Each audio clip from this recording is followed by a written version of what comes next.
Item 501. Wait, please. But I'll start with answering the question, my lord, which your lordships posed. I'm sorry.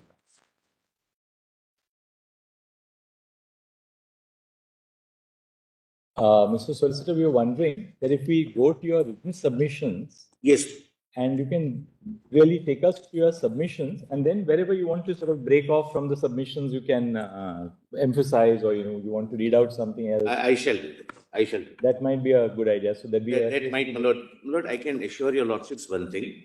Lord, yesterday I again went through my written submissions. Yes. And there are certain portions which I feel should just be flagged and not read. You can tell us that. I'll, my lord, not take your lordships through that, so that there is no wasting of the court's time. Lord, Lord, the question your lordships are examining, Lord, I must answer that question first, Lord. Flag that question first. Your lordship's question was, who appoints and who posts the officers in the GNCTD? Lord, my answer would be, and I would substantiate at the end, entry 70, list 1. Please see, my lord.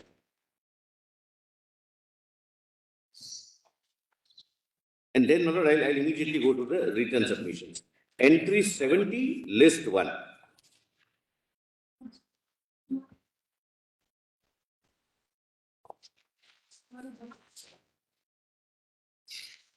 Yes. That's your lordship, sir. Union Public Services, All India Services, and Union Public Service Commission. Lord, I would show from the rules that all these, except DAS, Lord, which is class 3, class 4, etc., are all India services. Kindly park that, Lord, undisputed position on the side. 17, right? 170. 70, Lord, I'm sorry.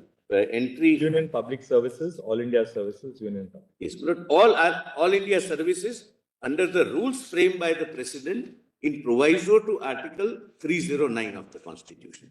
And those rules provide for, Lord, all mechanism, appointment, posting, etc. But, my Lord, that I will come subsequently. My Lord had some. Yes. No, I got the point.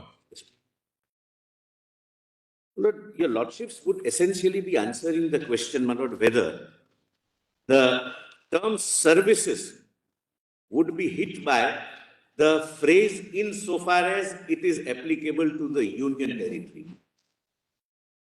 Yes. Because, my lord, your lordships are not deciding the question regarding the capital of the nation, and which will have far-reaching ramifications for the nation, my lord. Therefore, slightly, your lordships may require a historical background as to how Delhi was conceptualized and eventually constitutionally provided for in a different governmental framework. There is a different, my lord, framework provided, and there is a history behind it. Lord, kindly come to, Lord, one judgment. Lord, I'm sorry, I'm reading this judgment at the outset, but it's not on the question. It's on question of Delhi. What is the significance of Delhi?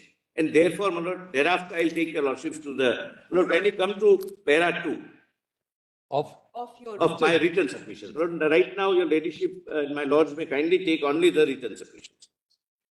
I'll not go beyond this. And there also, my lord, I'll skip what is not relevant.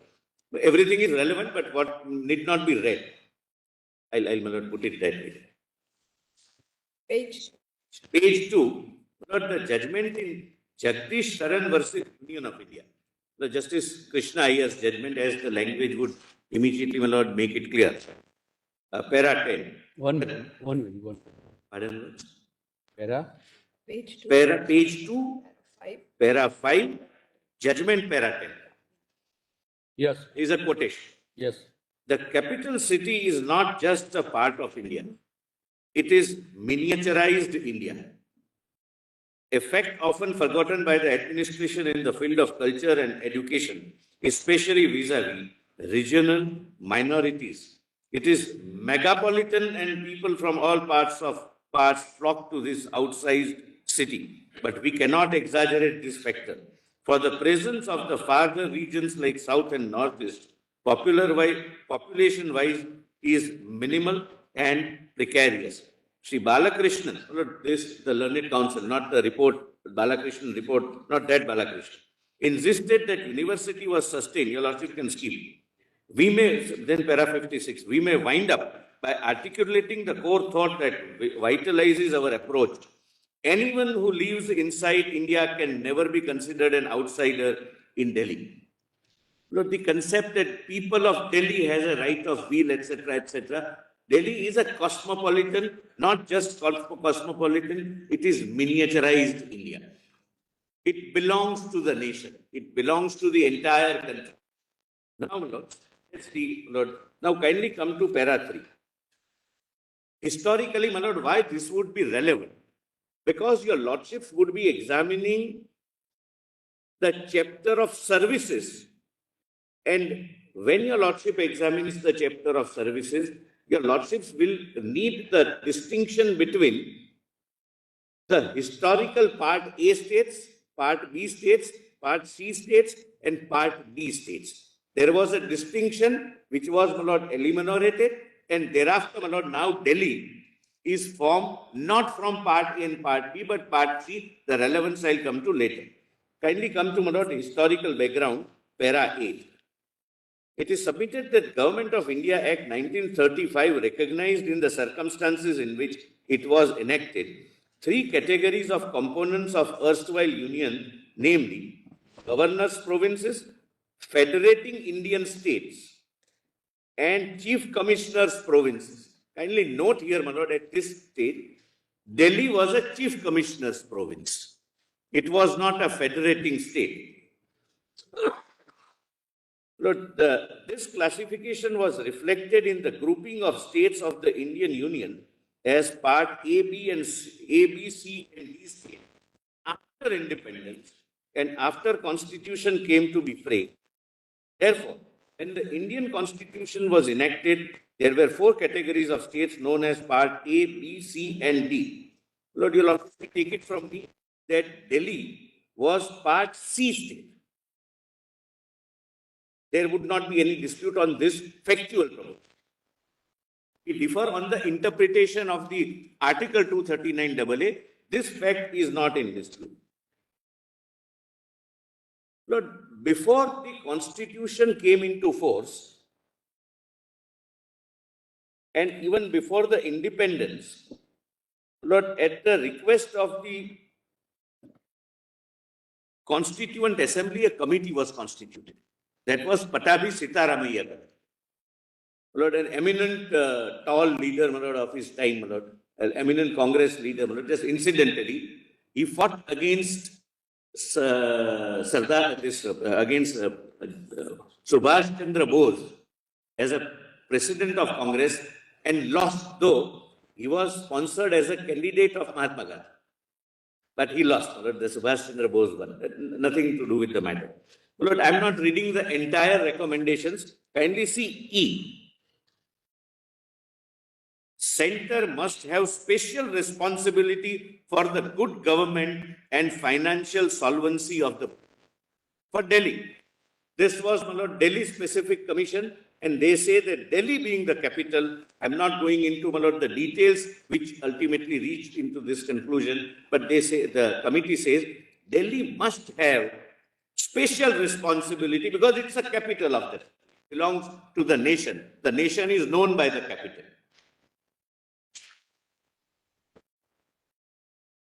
Now, my Lord, the Constitution comes into force, and your Lordships may kindly see para 13 at the foot, Article 1. India, that is Bharat, shall be a union of states. The states and the territories thereof shall be the states and territories specified in Part A, B, and C of the first schedule. So, my Lord, India comprises of A, B, C. But in the first schedule, A and B were states, the way, Lord, we understand, like Madhya Pradesh, Maharashtra, Karnataka, etc., etc. And Delhi was in Part C. That fact, again, my Lord, is not in dispute.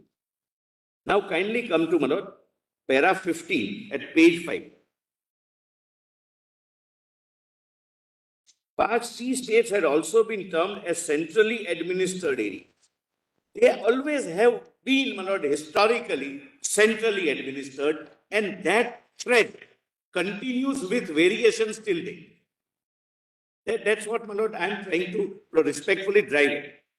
The Part C state had also been termed as centrally administrative areas.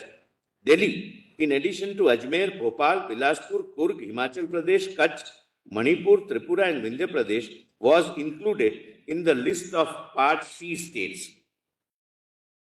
Now, thereafter, kindly come to the next page, page 6, Government of Part C States Act. Look, there is some relevance to this. This, now, Delhi came to be governed for the first time by a statutory enactment made by Parliament, namely the Government of India, Government of Part C States Act.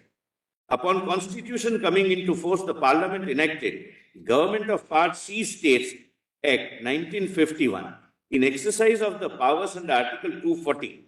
With Section 21 of the said Act, a statutory provision was made for the first time for Delhi to have a council of ministers and have a legislature comprising of elected representatives.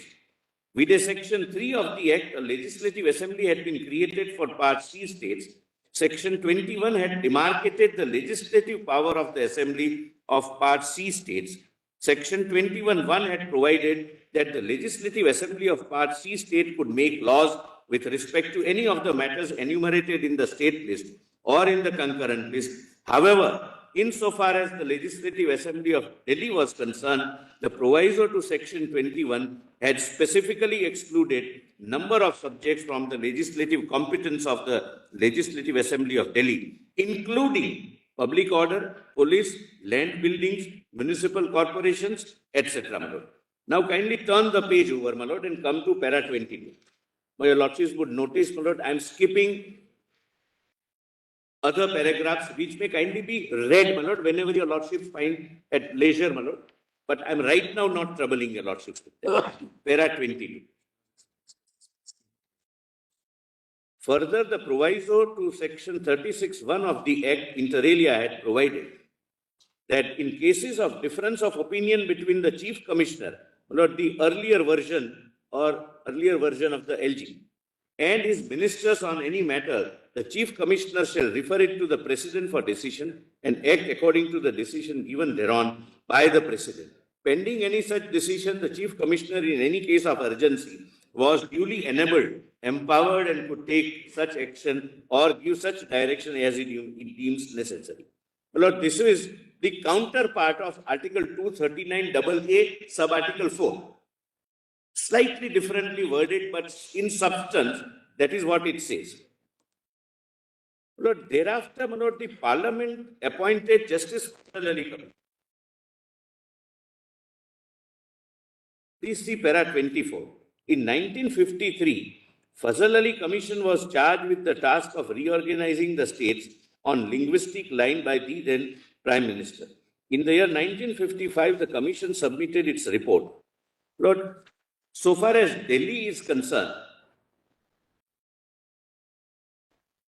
kindly come to para page 10. What Justice Fazal Ali Commission remarked with respect to Delhi, which, please do not bear in mind, continued to be Part C state, not a full-fledged state, which it is not even today. But there is some other significance of it being a Part C state. Therefore, my lord, I am reiterating and emphasizing. Lord, page 10, your lordships have. Para 27. Lord, what? There are other, my lord, things also. Lord, I kindly come to, my lord, page 9 first for a, my lord, time being. Para 285 of the report. Taking all the, my lords have taken. Taking all the facts into consideration, we recommend that the component units of the Indian Union be classified into two categories: states forming primary constituents units of the Indian Union having a constitutional relationship with the center on a federal basis.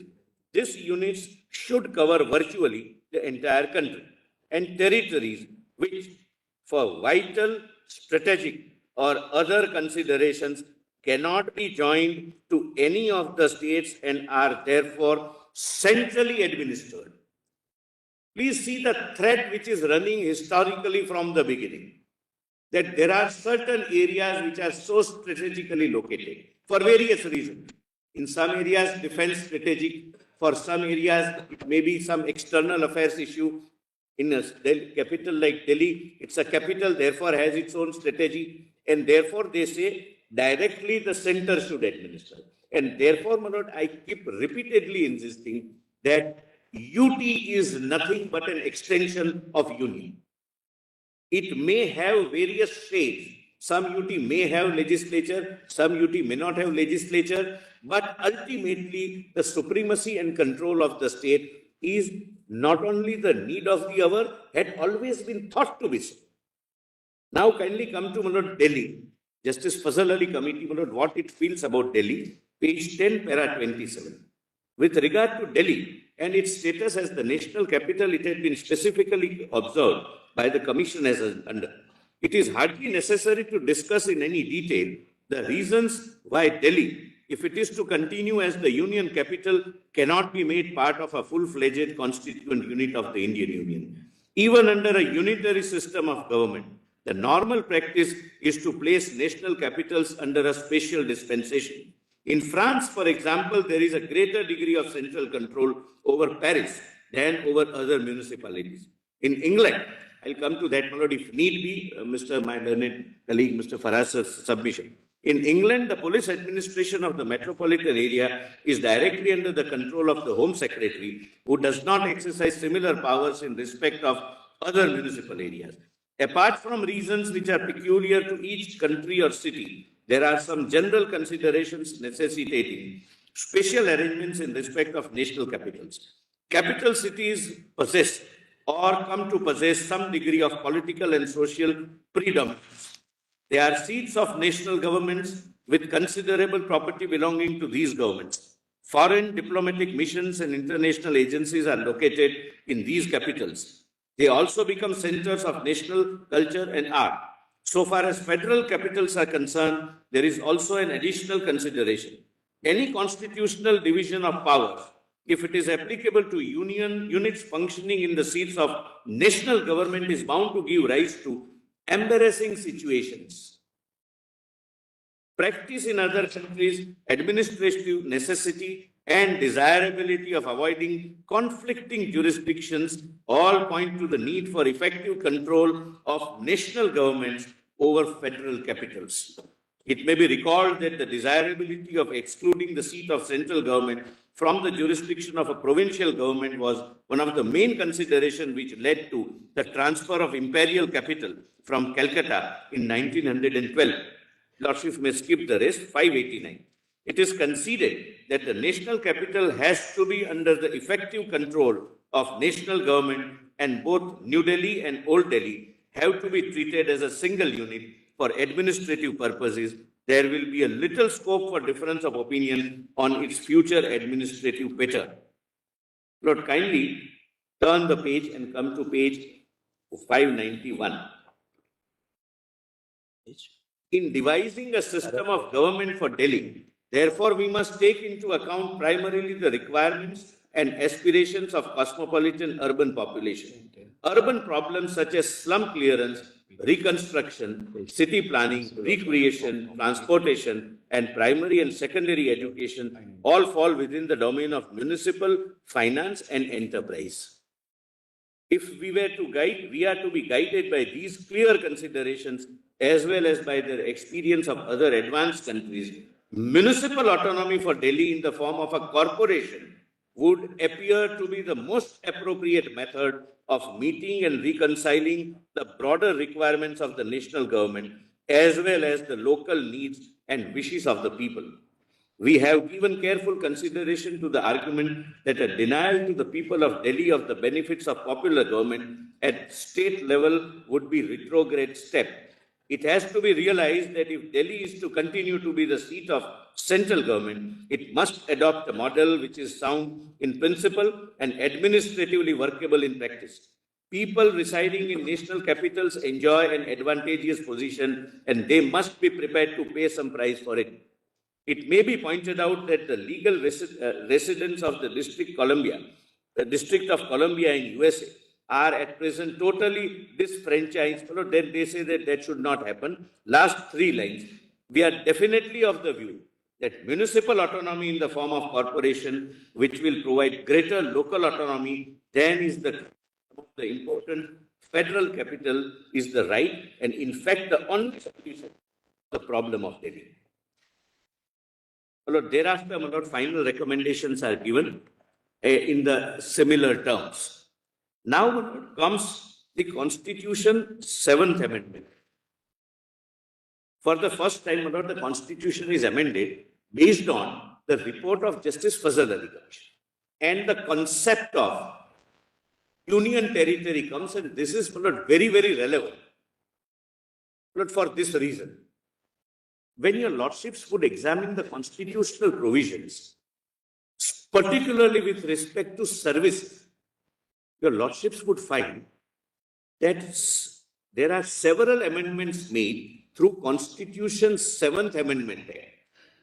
The constitutional amendments have made provisions by way of amending service provisions, but there is a conscious decision to keep the union territories out.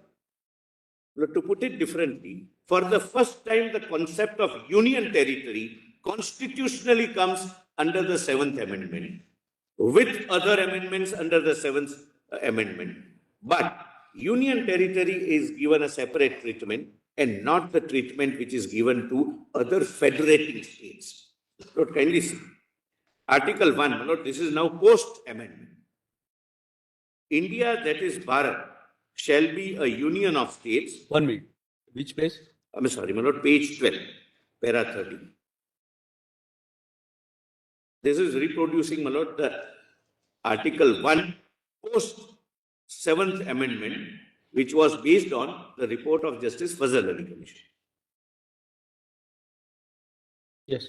India, that is Bharat, shall be a union of states. The states and the territories thereof shall be as specified in the first schedule. In the first schedule, there was an amendment where Delhi and others were shown as union territories, rest federating states. The territory of India shall comprise the territories of the states, the union territories specified in the first schedule, and such other territories as may be acquired. We were very, very ambitious even at that time that we might acquire some more territories, which of course we did acquire, not in the sense of invasion and acquire, but Sikkim came in 74.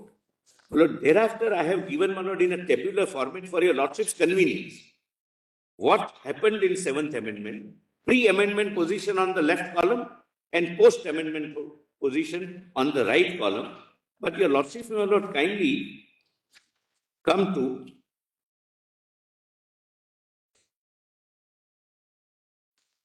page 21 direct.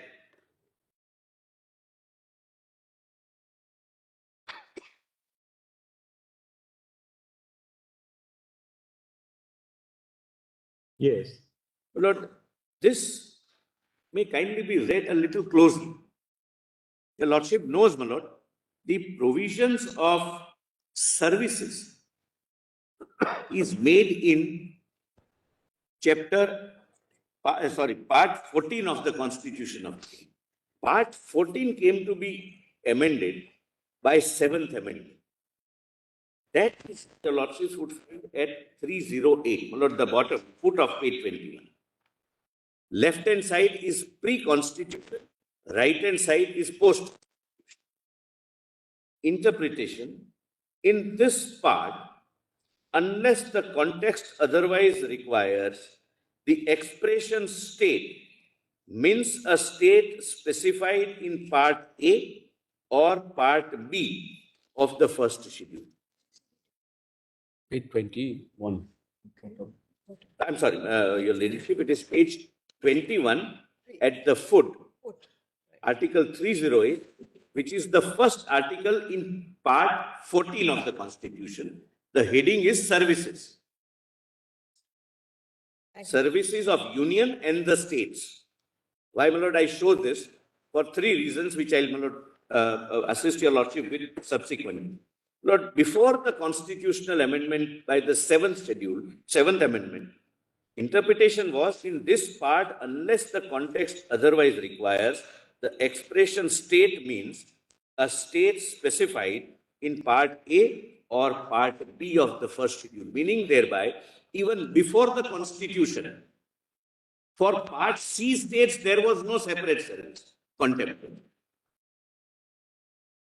which now becomes steril. It was only for the federating states. Now, when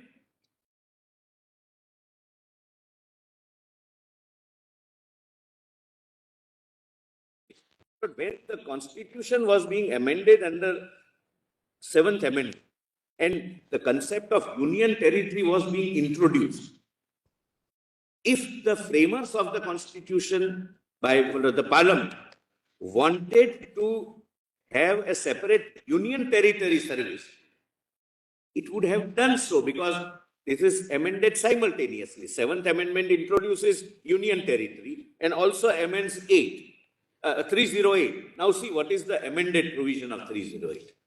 Right hand side. Interpretation. In this part, unless the context otherwise requires, the expression state does not include the state of Jammu and Kashmir. The state as defined under Article 1 under the 7th schedule, that is federating state. Only exception, Jammu and Kashmir, for reasons which were prevailing before 2019. Jammu and Kashmir was always used to be excluded. Meaning thereby, the very amendment which introduces union territory does not introduce the term union territory in the chapter which is under the heading of services under the union and the states. So there is no contemplation of a separate service for union territory. Now, my lord, 309. My lord, let me read the pre-amended provision. Recruitment and conditions of service of persons serving the union or a state, subject to the provisions of this constitution, act of the appropriate legislature may regulate the recruitment and conditions of service of persons appointed to public services and posts in connection with the affairs of the union or any state. Here, my lord, because of 308, state would necessarily mean federating state, not union territory. Nothing prevented Parliament to say so. Now, proviso is relevant and will give guide, my lord, assistance to your lordships. Why? Provided that it shall be competent for the president or such person as he may direct in the case of services and post in connection with the affairs of the union. Lord, UT is affairs of the union, first of all. It's an extension of the union. But leave it at that. Next. And for governor or Raj Pramukh of a state or such person as he may direct in case of services and post in connection with affairs of the state to make rules, etc. Why, my lord, I am highlighting? Raj Pramukh was only for part A and part B states. There was no Raj Pramukh for part C states. When the constitution framers, my lord, the parliament amends the constitution, introduces union territory for the first time by this very amendment. What it says, my lord, it doesn't say, it could have logically said if it intended to introduce union territory to have a separate service. That president for services for the officers under the service of the union, governor for services under the state, and administrator for the purpose of services under the UT.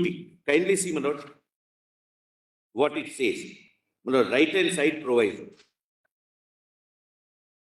Provided that it shall be competent for the president or such person as he may direct in the case of services and posts in connection with the affairs of the union and for the governor, the Raj Pramukh word is deleted because now A and B states have gone. It became federating states, but no introduction of administrator. And I'll show administrator also comes along with UT by this very amendment. Governor of a state or such person as he may direct in so and so. Now, please see, my lord, in this very amendment, my lord, at page 230, my lord, page 13. The same amendment, seventh amendment, which introduces union territory, also now provides for administrator and does not include administrator in services, does not include union territory in services. Therefore, my Lord Justice Chandrachud, my Lord the Chief Justice of India, then my Lord said that you will have to read the entry contextually, whether it was ever intended to be given to union territory. And therefore, the word used in 239 AA is insofar as the matter is applicable to union territories. Plural, I'll come to that. That's a separate limb of argument. My Lord, kindly see. Unamended 239. Administration of Part C state of the first schedule. Lord, the title makes it clear that Part 14 under the heading of services would not apply because it applies to states. And earlier it used to apply to A and B states. This is for Part C. Now kindly see how amendment is made, and that is, my Lord, on the right hand side. 239. Administration of union territories, save as otherwise provided by Parliament by law, every union territory shall be administered by the President acting to such extent as he thinks fit through an administrator to be appointed by him with such designation as he may specify. For Delhi, it's Lieutenant Governor. For rest, it is administrator. So, two things, again at the cost of repetition, and kindly pardon me for that. Union territory comes for the first time by this amendment. Administrator comes for the first time for this amendment. But the same amendment, while amending the services chapter, neither includes union territories nor includes the administrator.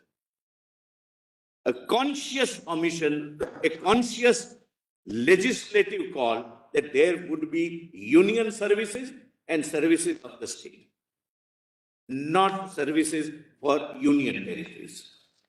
Now, your Lordship, my Lord, kindly now come to Lord, page 24. I'll just, my Lord, shuffle through this. I'll not read this, but just to complete, my Lord, the narration.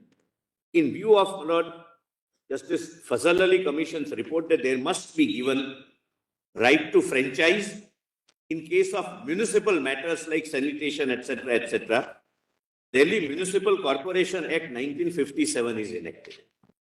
At page 24, I'm not reading, my Lord, the details.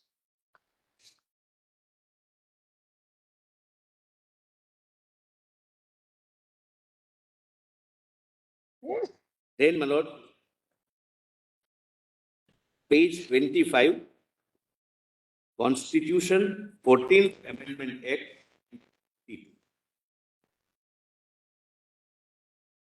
Kindly see, my Lord, para 42. Having carved out a separate unit of governance, namely Union Territory by 7th Amendment, the next question was what treatment should be given statutorily or constitutionally to the Union Territory of Delhi in view of its peculiar position as the capital of the nation. Next para, your Lordships may kindly skip. It must also not be lost sight that by way of the Constitution 14th Amendment Act 1952, in part Roman 8 of the Constitution enabling the Parliament to create legislative assemblies with Council of Ministers in respect of certain union territories such as Himachal Pradesh, Puducherry, Himachal Pradesh, Goa. Consequently, the Government of Union Territories Act 1963 was enacted by Parliament in the year 1963 for the government of such union territories. But for the first time in our country, there came to be 3 categories consisting of the nation. A, federating states, full-fledged states like Maharashtra, Gujarat, etc. Second, union territories without legislature. And third, union territory with legislature. That happened by an act of parliament. And something would turn when I respond to my learned senior, my Lord Dr. Singhvi's submission regarding, my Lord, that Puducherry has that, etc., etc. It is that union parliament's law which permits. My Lord, then your lordships may, there are salient features, my Lord, of Government of Union Territories Act, which I may not, my Lord, trouble your lordships with. Next is para 27. I'm sorry, page 27, that is Delhi Administration Act. But kindly see that only first para 48.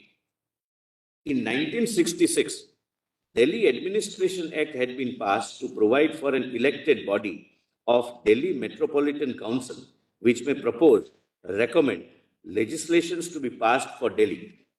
This had provided for direct election from different constituencies for electing metropolitan councillors. This elected body, to be known as Delhi Metropolitan Council, was in addition to the provisions for direct elections of councillors to the MCD under the 1957 Act. So for the first time, Lord, Delhi Metropolitan Council comes into existence, not the Legislative Assembly.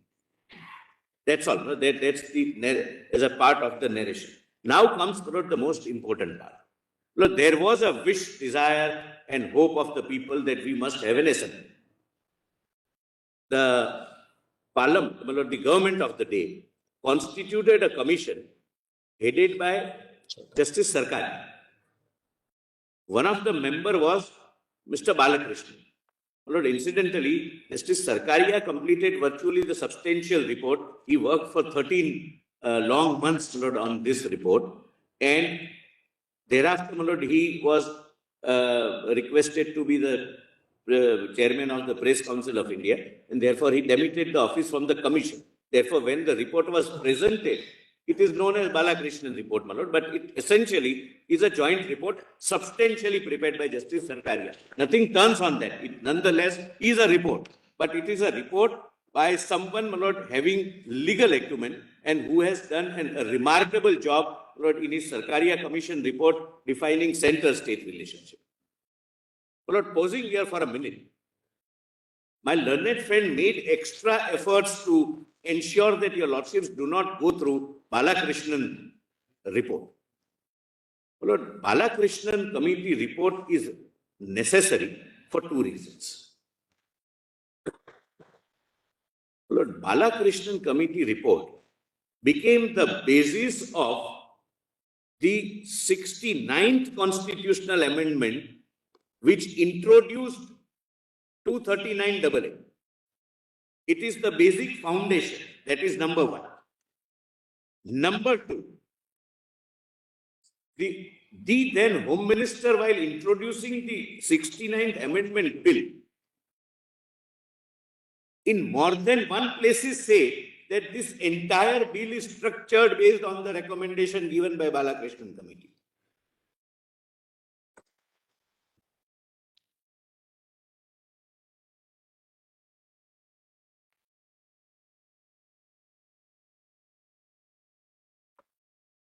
And third and most important, Lord, my learned friend read only one paragraph from the majority judgment of Honorable the then Chief Justice Mishra, that we need not rely upon Balakrishnan Committee report. But I will show para after para. I'm not, my Lord, saying that I'll read. I'll show para after para that Justice Deepak Mishra relies upon it. My Lord Justice, my Lord the Chief Justice of India, in a separate concurring judgment, in detail relies upon it. And entire reading of the judgment, my Lord, in right perspective, would leave no room for doubt that your lordships have relied upon Balakrishnan Committee report to arrive at the conclusion. This is like, Lord, Parliament, Lord, Constituent Assembly debates as to what was in the mind of the framers. Because the Home Minister says we are basing this entire amendment based on this report. Now, please see, my Lord, the speech of the Honorable Home Minister. while introducing this 69th amendment, which brought Article 239AA, which we are assisting your lordships with right now. Lord, your lordships may kindly come to page 28, para 54. Does your lordships have that? Yes. The debates in Parliament while introducing the Constitution 69th Amendment Act leave no room for doubt. My Lord, I'll just reading. The speech of the Honorable the then Home Minister conveyed the following to the House. As the House is aware, Delhi is a union territory administered under Article 239 of the Constitution. 239 was there since 7th Amendment with administrator. Under the existing law, namely the Delhi Administration Act, there is a Metropolitan Council with elected members and an Executive Council to assist and advise the administrator in the exercise of his functions, other than those in which he is to exercise his discretion.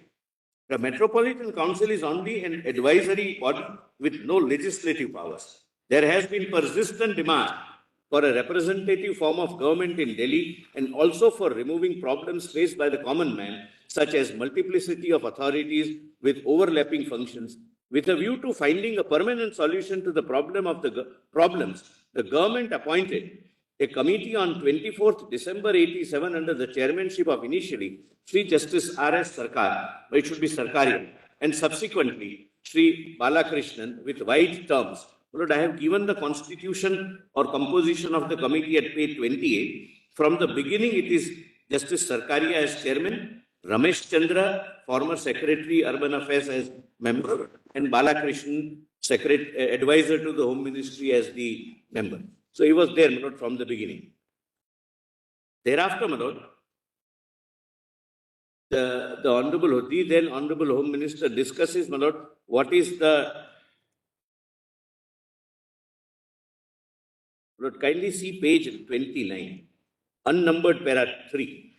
It also examined, Lord, it means Balakrishnan Committee. It also examined the detail of the arrangement made in national capitals of other countries with a federal setup and took note of views expressed in the debates of the Constituent Assembly and Houses of Parliament on various occasions in regard to the arrangements for the capital.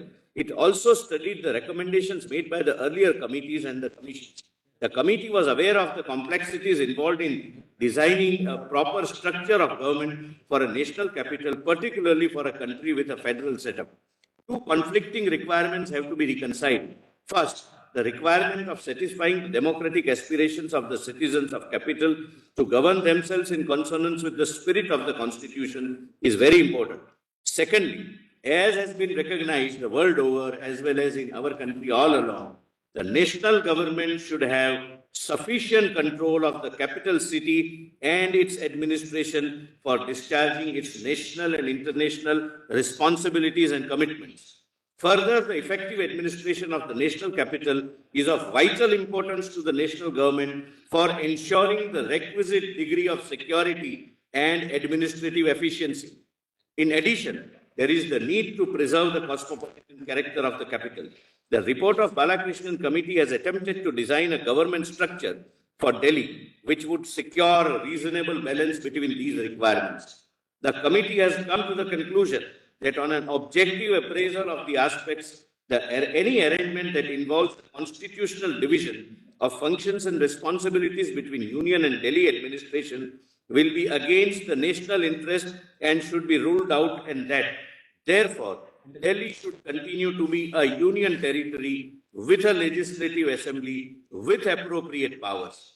It has also recommended that subjects of public order, police and land should be retained with the center as they are matters of vital importance for which the responsibility cannot be divided. This is also broadly in line with the provisions made in Government of Part C States Act 1951, enacted by the Constituent Assembly, sitting as Parliament. The details of the new arrangement for the national capital will be clear from the provisions of the bill, and I do not propose to go over the same. After carefully examining the report of the Balakrishnan Committee and considering all aspects, it has been decided to enact legislation generally on the lines of recommendation of this committee, and the bill seeks to make appropriate provisions in this regard. As the House may be aware, on earlier occasions, whenever a democratic setup was considered for Delhi, such as Government of Part C States Act, and also under the bill introduced in 1978, necessary provisions for a democratic setup were made under a parliamentary law enacted in performance of Article 239A. However, in case of Delhi, which is a national capital, the committee has recommended that provisions of the democratic setup should be incorporated in the constitution itself with a view to securing a measure of stability and permanence and also giving a special status to the national capital. Delhi as the national capital has a unique status and certain distinguishing features. In view of the importance for the country as a whole, it should inspire a sense of belonging to all the states, which cannot happen if it is located in the territory of or be controlled primarily by a single state.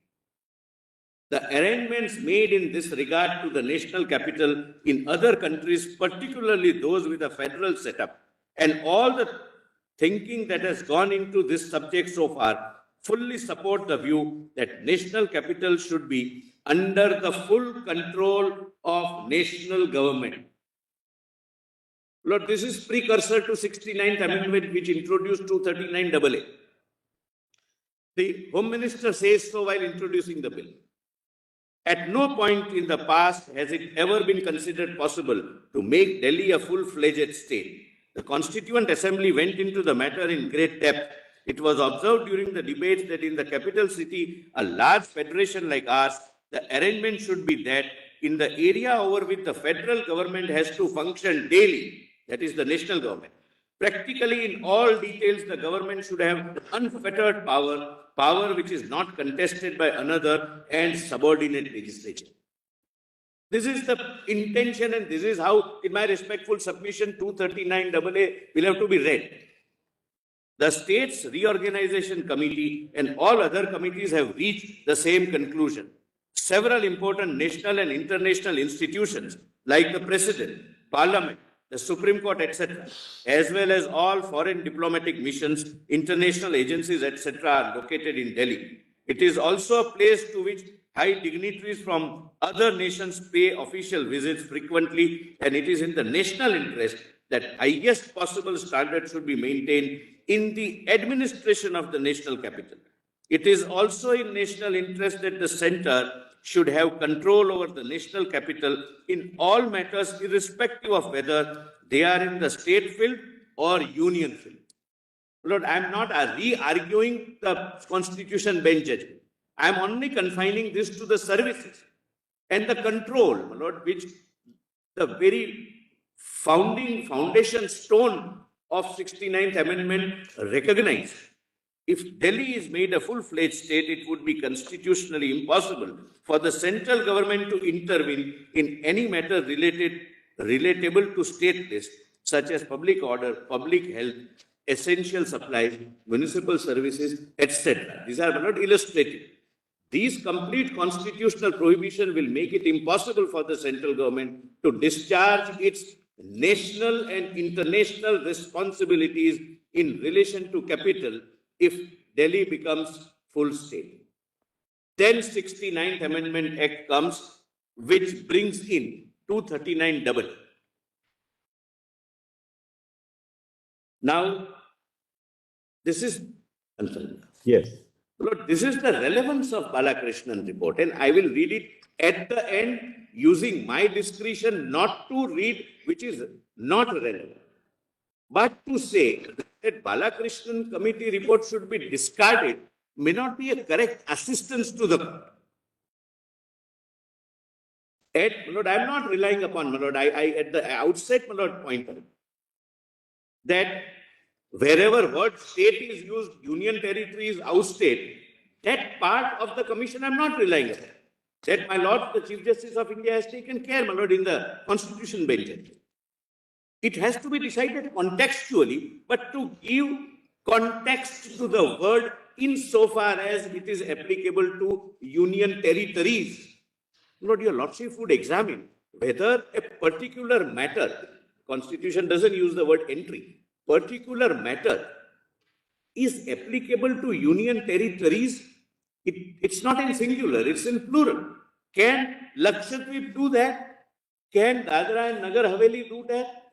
That is the context, Lord, with special context with regard to Delhi emerging from the Balakrishnan Committee report. That complete control for various reasons. Lord, there has to be a lieutenant governor who is informed by the officers. Lord, nobody say the bureaucracy should be pliable bureaucracy. Lord, I personally had a very serious objection, though it was lightly said, monogamy, that permanent monogamy. No, bureaucracy is not wedded to any party, any government. Bureaucracy is wedded to the Constitution of India. But suppose national capital is under a siege. You take an example. National capital is under a siege. One arterial road, my lord, linking one section of the country to the capital is blocked with permanent structure. And if the government of Delhi sends food, it is the responsibility of the bureaucrat to inform the NG that this is the capital cannot be under the siege. That is the control, my lord, which is envisaged under 69th Amendment. If during the COVID period, the number of tests are brought down, my lord, with a view to ensure that the figure is good, it would affect, my lord, the future course of action the country would take nationally. The health secretary will have to bring it to the notice of the LG. That you cannot do that. At a particular point of time, the test has to be rigorous testing so that we know the real problem, whether we are dealing with a rat or with a dinosaur, so that the national policy can be accordingly framed.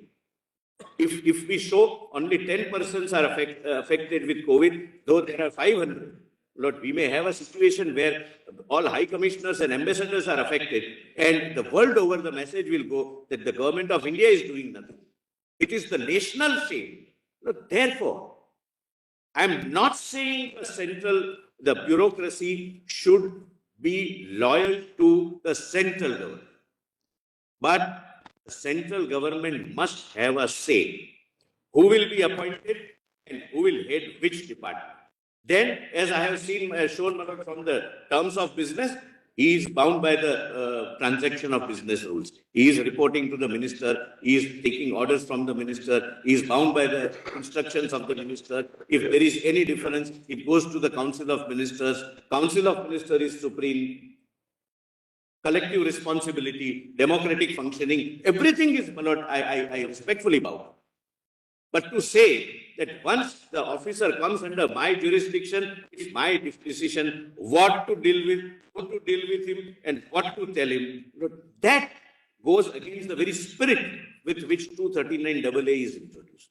Now kindly, my lord, see, my lord, page 34, your lordships can just have a look. These are the judgments why the report which becomes the basis of a constitutional amendment is a good external aid for interpretation. I am not, my lord, reading them. Now, my lord, your lordships may come to 35.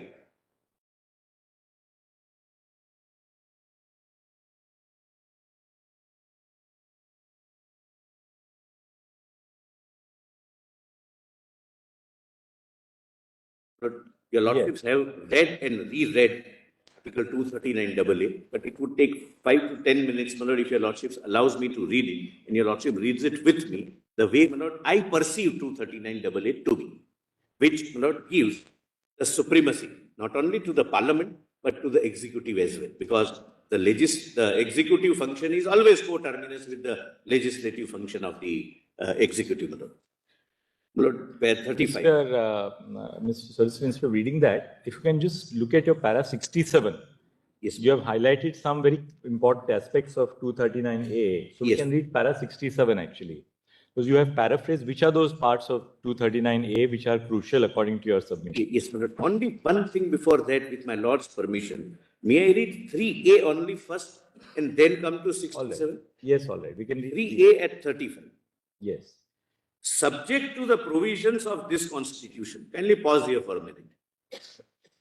Lord, this includes sub-article 1 also, which reads, as from the date of commencement of the Constitution 69th Amendment Act, the Union Territory of Delhi shall be called National Capital Territory of Delhi, and the administrator thereof appointed under Article 239 shall be designated as the Lieutenant Governor. So, 239, original 239, which was brought in under the 7th Amendment, is applicable. Administrator does govern the Union Territory. And your Lordships have accepted in the Constitution by judgment. 239 existed much prior to 239 AA, which empowered administrator to control or to administer the national capital, all Union territories.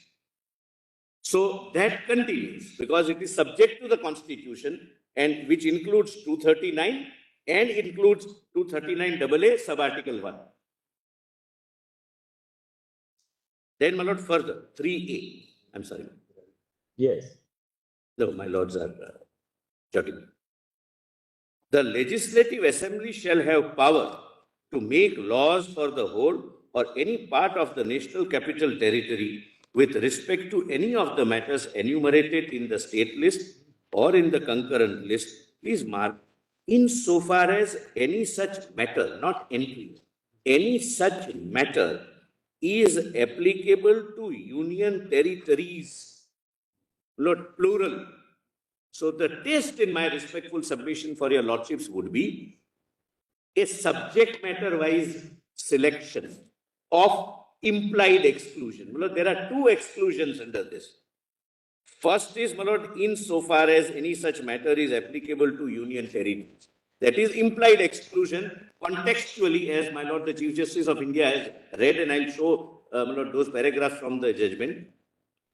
That is implied exclusion from the subject matter. That this subject matter can't be in Union territories. And when you Lordships test, it has to be whether Lakshadweep can do it, whether Goa, whether Div and Daman can do it, whether Andaman and Nicobar can do it. That would be the test. And second, except matters with respect to entry 1, 2, and 18, and so and so.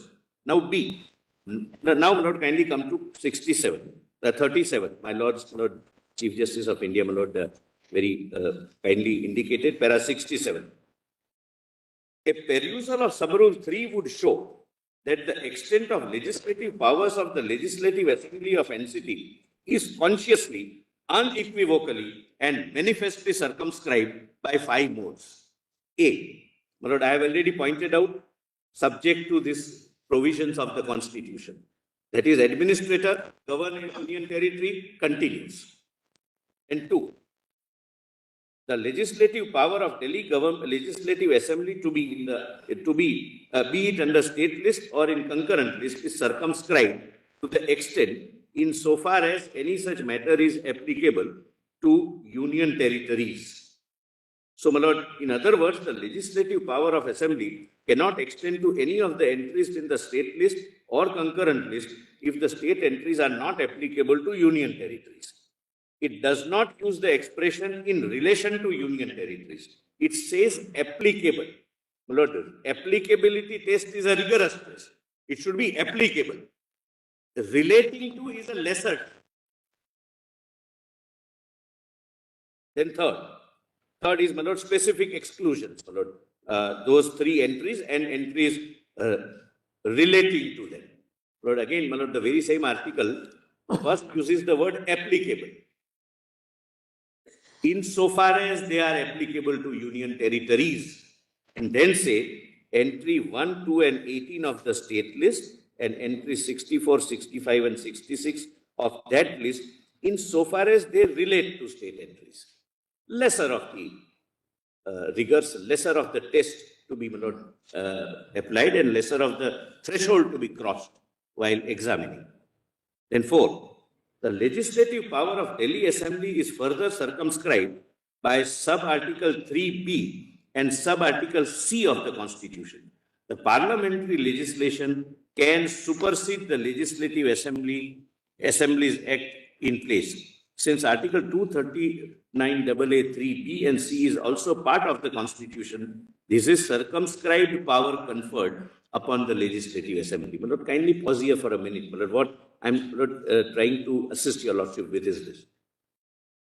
Lord, as my Lord the Chief Justice rightly remarked that for the purpose of Delhi, state list and union list, both state list and concurrent list, both are concurrent lists.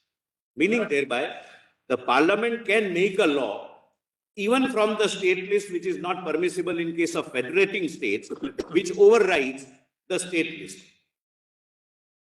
Since the legislative power is coextensive with the executive power, when we read sub-article 3, subject to this constitution, would it not be, I'm posing a question to myself, subject to even 3B and C?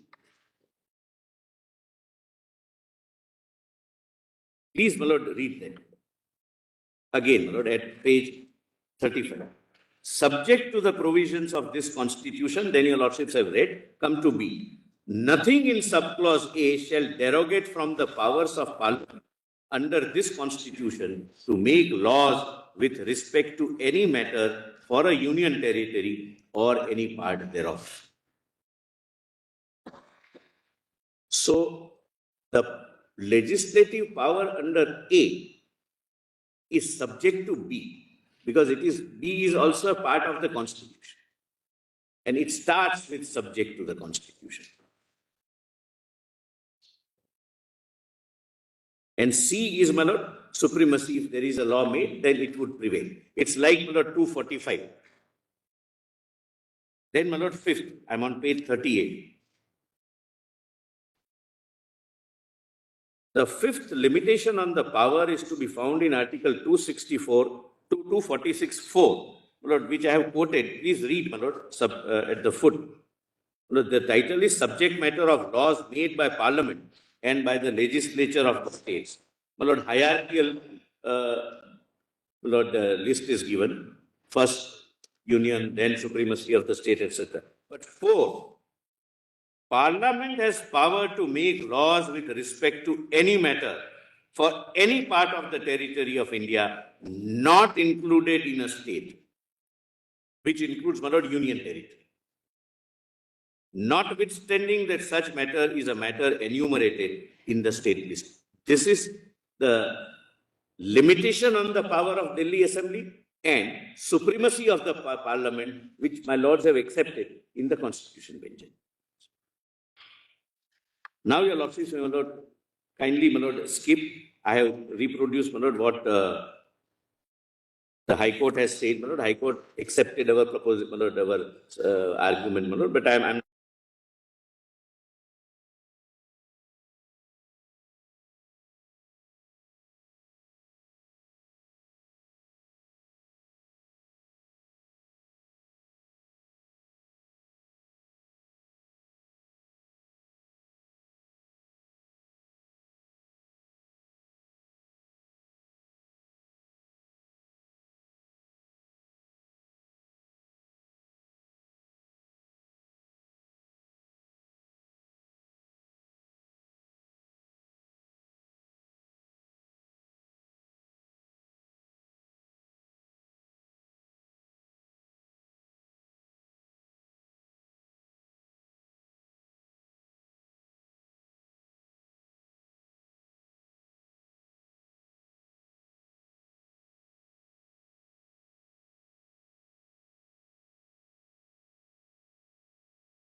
Yes.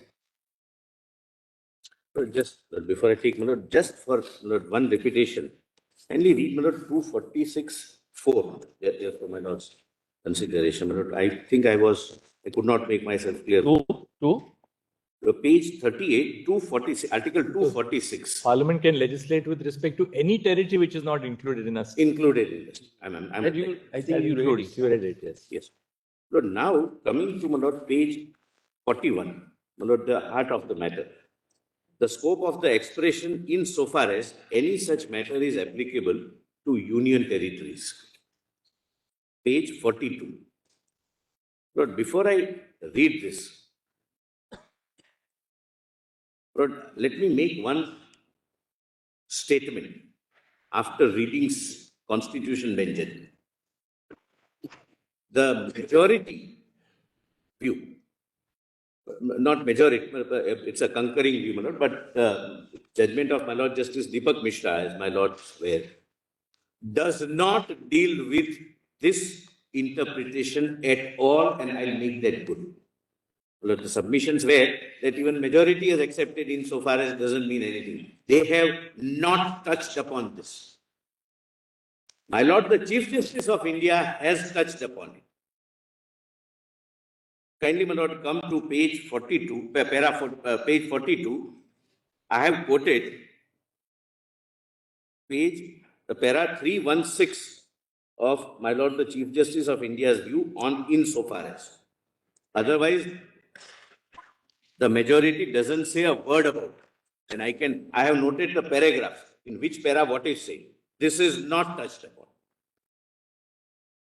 Where are you reading now? Lord, page 42. Yes, I got it. Para 316. Lord, this is quotation from my Lord, the Chief Justice of India's view in Constitution. Part of 71. Part of your para 71. Para 70. Yes, part of my para 71. But the paragraph of the judgment of CB is 316. Clause 3 of Article 239AA defines the legislative powers of the Legislative Assembly for the NCT. Subclause A empowers Legislative Assembly for the NCT to enact law with respect to any of the matters contained in the state concurrent list of the 7th schedule of the Constitution. Now, please note, this is your Lordship's finding. The ability of the Legislative Assembly is circumscribed insofar as any such matter is applicable to union territories. Learned friend may not read 3 other paragraphs without giving a context of 316. The Legislative Assembly can hence enact legislation in regard to the entries in the state and concurrent list to the extent to which they apply to a union territory. So this argument was not advanced union territories versus union territory, but your Lordships were not dealing with individual matters. No, but there again, I've used the word a union territory. I've not said the union territory. Yes, the union territory would mean that... mean all also. No. The union territory would mean the union territory which is enacting the law. A union territory means all union territories. Lordships are right. I'm grateful, Lord. I missed that. I missed that. Your Lordships are right. Then your Lordships were very careful. But your Lordships, Lord, never fell for your Lordship's consideration subject-wise. Your Lordships have made it very clear. All, Lord, the 3 views. Small thing is, it might be better to read 316 from the judgment because he's only quoted part of it. But I'll read, Lord, The from whole the 316. Yes. This is Lord, it is page 4. You are right. Page 4647. Why don't we do this? Since we are all on soft copies, can we just look at the hard copy of the judgment for a moment? Yeah. Others, or we have the judgment. We can go back and come back to this. We are on page 45 of your submissions. That's okay. Yeah, no problem. It's 316. I'll just save our marking. Where is the judgment? Just for... Lord, it is Volume 2. Volume 2. 2, Just give us a period. 812. Sorry, volume 1, mark 59. First one. 4879. Convenience, volume 1. Page? 4812 is it? Correct. Plus maybe 4 pages. Yes, you got it. मिला आपको? मुरारी भाई मिला? Page. It's a ये half है paragraph. 4816 देखिए. It is over 3 pages. 4816. Tiger Mila. Page number 4816. So, what? There are three ones. 3 1. Hima, you got it? It's 3481. That's not Mila. My Lord, the Chief Justice of India has converted all of us into this. Actually, COVID converted all of us to. Yes, yes. That's really what gave us the opportunity. To I am, my Lord, my learned friend also, my Lord, admitted. No, but I'm very happy. I was noticing even Dr. Singhvi was, reading using his. We were, both of us were, in fact, struggling with thing. My Lord, not notings with some selected pens, of which both of us are fond of. My Lord, that pleasure is. The problem with this soft copy is that the pleasure of writing in a thick nibbed pen is lost. That's the common. Share with us. That's a different kind of pleasure. That's common, my Lord, interest. Or writing, using your own ink. I won't name the Using council. thick nibbed pens with different things. Different colors. You can do all that with the slide. That's true. Possible. Colors are available. You just slice and Thick here nibbed pen is. Yes, but I won't we can't name- get the thickness of the thing. I won't name counsel, but when I was a young lawyer, we used to have senior counsel in Mumbai who used to mix their own ink. I see. So we had a very learned counsel who used to use use what he called burgundy. Again. So burgundy, he would mix the black pink. You got this ink called pink in those days. So he would mix black and red, so it became burgundy. The delightful color because now it comes ready-made and mixed. Now, my Lord, there are, So many shades of burgundy. But I said but for example, that you are my mentor. for example, Mr. Mehta, I said in the lecture in the some university convocation that so far as this use of this technology is concerned, he is my mentor. my Lord, He well, taught me and he I forced can me. also, First of all, he forced me, then he taught me. Then I started. But he has an open mind, so that it just made it easier. We used to be sitting in our own home offices at the height of the pandemic, when everything else was shut. And you would have two sets of, one desktop and a convenient. laptop open. So One has to change with the time. Otherwise, you can't pace. You can't progress in the life. Life should not be static. initially we didn't have a breakout facility. So what we did was, Shah and I, we used to have a separate desktop open. So we would mute the lawyers and then talk to each other about something about the case, what to do in a small matter or a big matter, whatever. Later on, we developed the breakout facility, which made it much easier because you just had to tell the lawyers, could we just go into breakout for 2 minutes? And then we would just go into the breakout mode and then have a conversation, which was just between the judges would be the conversation. So the when beginning. some honorable judge, my Lord, is struggling with this, Lord, gives us a satisfaction.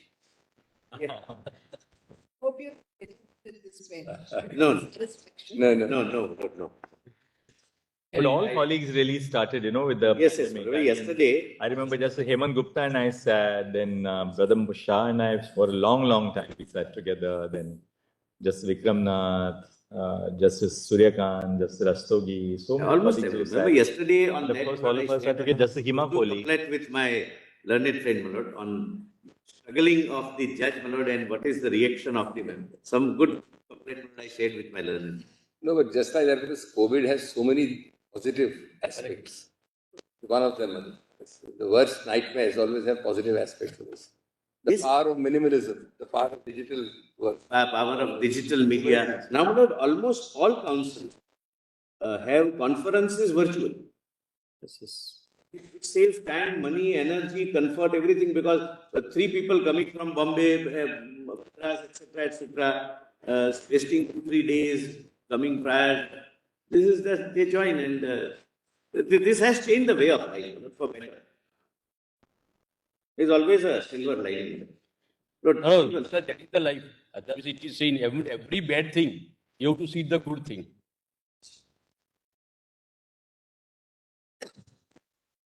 Yes, you are on 316. 316.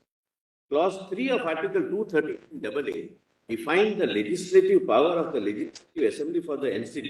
Subclause A empowers the Legislative Assembly for the NCT to enact law with respect to any of the matters contained in the script or concurrent list of the 7th schedule to the Constitution.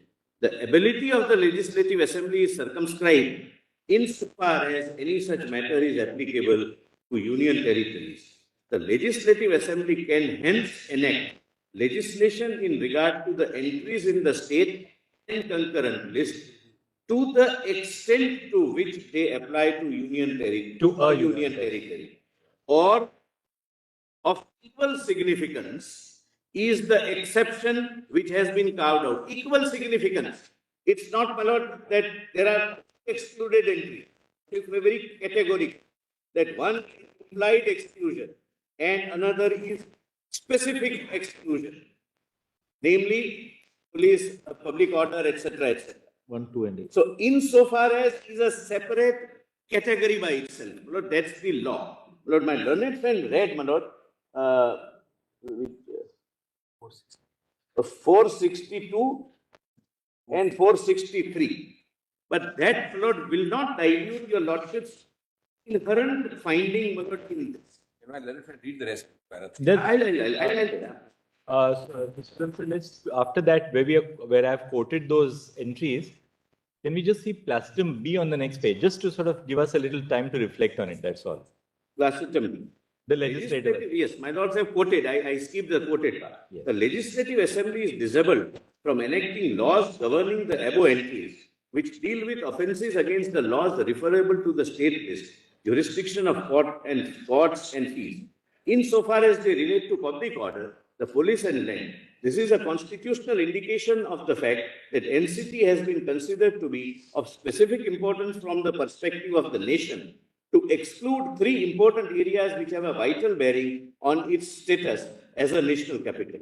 Apart from the exclusions, the overarching importance of a regulatory power of Parliament is underlined by the conferment upon the Parliament of legislative power over states, as well as concurrent list, subject in the 7th schedule. Unlike state legislative assemblies which wield legislative power exclusively over the state list, under the provisions of Article 246(3), the Legislative Assembly for NCT does not possess exclusive legislative competence over state list subjects. By a constitutional fiction, as if it were, Parliament has legislative power over concurrent as well as state list subjects in the 7th schedule.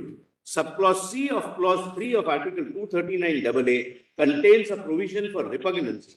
Similar to Article 254, a law enacted by the Legislative Assembly would be void to the extent of repugnancy with a law enacted by Parliament unless it has received the assent of the President. Moreover, the assent of the President would not preclude Parliament from enacting legislation in future to override or modify the law enacted by the Legislative Assembly. Hence, the provisions of Clause 2 and 3 of Article 239AA indicate that while conferring a constitutional status upon the Legislative Assembly of NCT, the Constitution has circumscribed the ambit of its legislative powers, firstly by carving out certain subjects from its competence, vesting them in Parliament, and secondly by enabling Parliament to enact law on matters falling both in the state and concurrent list. Moreover, in subjects which have been assigned to it, the legislative authority of the Assembly is not exclusive and subject to laws. That is not on B and C. But this does not dilute the first part which says that there are two categories of exclusions. One, implied insofar as they are applicable to union territories. And second, specific exclusions, namely 3 + 3, 6 entries. Mr. Solicitor, also now in that, since we are on my judgment, on that part, insofar as is applicable, That's which, right. which Dr. Singh, can we just here at this page again go Yes, to that? I'm coming to that. Solicitor, just show it from this only. Now we have opened this. Yes, that you yes. have- I'll just give the page number. 4882. 460. 452, 452. 488. No, 8 page 488. Yes, correct. Let's just, Para is 460. because then we can marry both together and have a complete 488. perspective. Okay. PDF 488. Yes. मिल गया? My learned friend wants to read your lordship's, my lord the Chief Justice's judgment to say that there are only 3 categories which are excluded. So insofar as is virtually superfluous. No, I think that Dr. Singh was referring to Chief Justice Deepak Mishra's judgment. Lord, that, my lord, I'll take your lordships, not read, my lord, but Right. Now, para by para, what it contains doesn't touch Solicitor, let's focus on 460. 460. Brother, I was saying, just Narasimha was also saying. In the state list and the concurrent list of the 7th schedule, there are numerous entries which use the expression We can state. skip that. These entries are illustratively catalogued below. Lord, I may skip the entry. 461, 461. Article, I'm sorry. Yes. Yes. Article 239AA3A permits the Legislative Assembly of the NCT to legislate on matters in the state list, except for entry 1, 2, and 18, and entries 64, 65, and 66, insofar as they relate to earlier entries. And on the concurrent list, insofar as any such matter is applicable to union territories. 460. In forming an understanding of these words of Article 239AA3A, it has to be noticed that since the decision in Kanya, right through to the 9th judge bench decision in NDMC, it has been held that the expression state in Article 246 does not include a union territory. The expression insofar as any such matter is applicable to union territories cannot be construed to mean that the Legislative Assembly of NCT would have no power to legislate on any subject in the state or concurrent list merely by use of the expression state in the particular entry. This is not a correct reading of the above words of Article 239AA3A. As we see below, that is not how Parliament has construed them as well.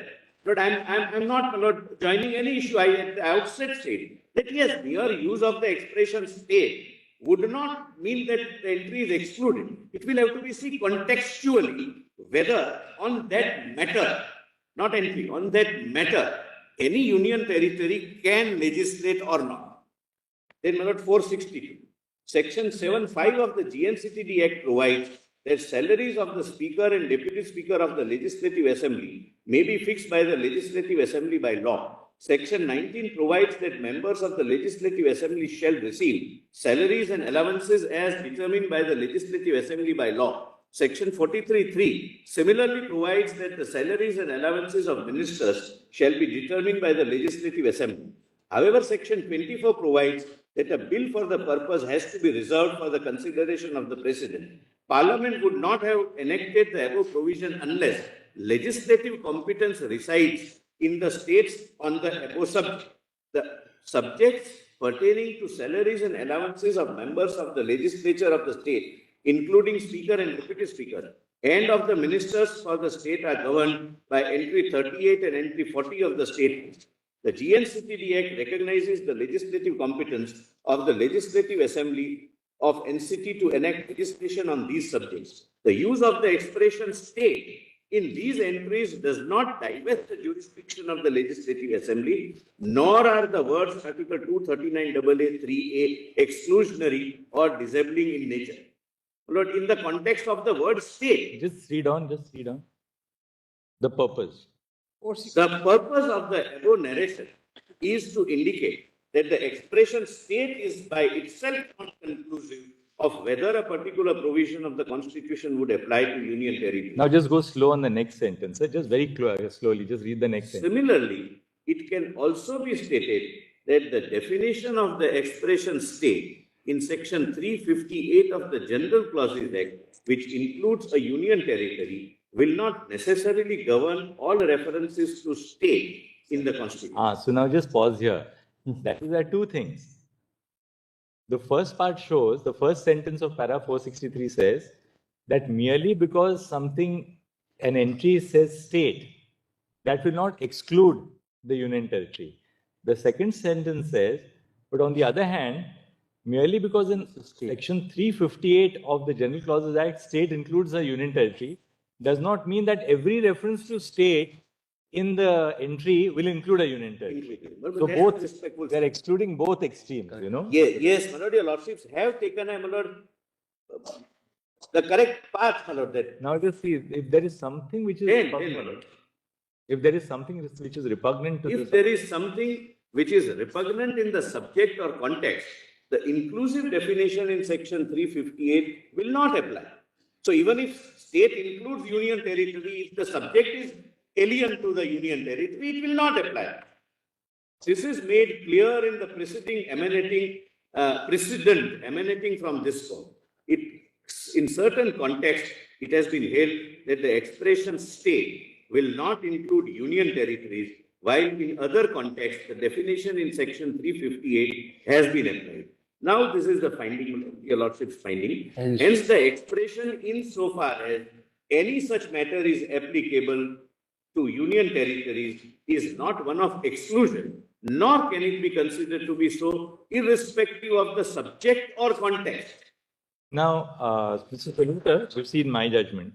Now, for a moment, just 2 or 3 paragraphs, let's go to Chief Justice Deepak Mishra, because mine is not the majority judgment, it's a concurring judgment.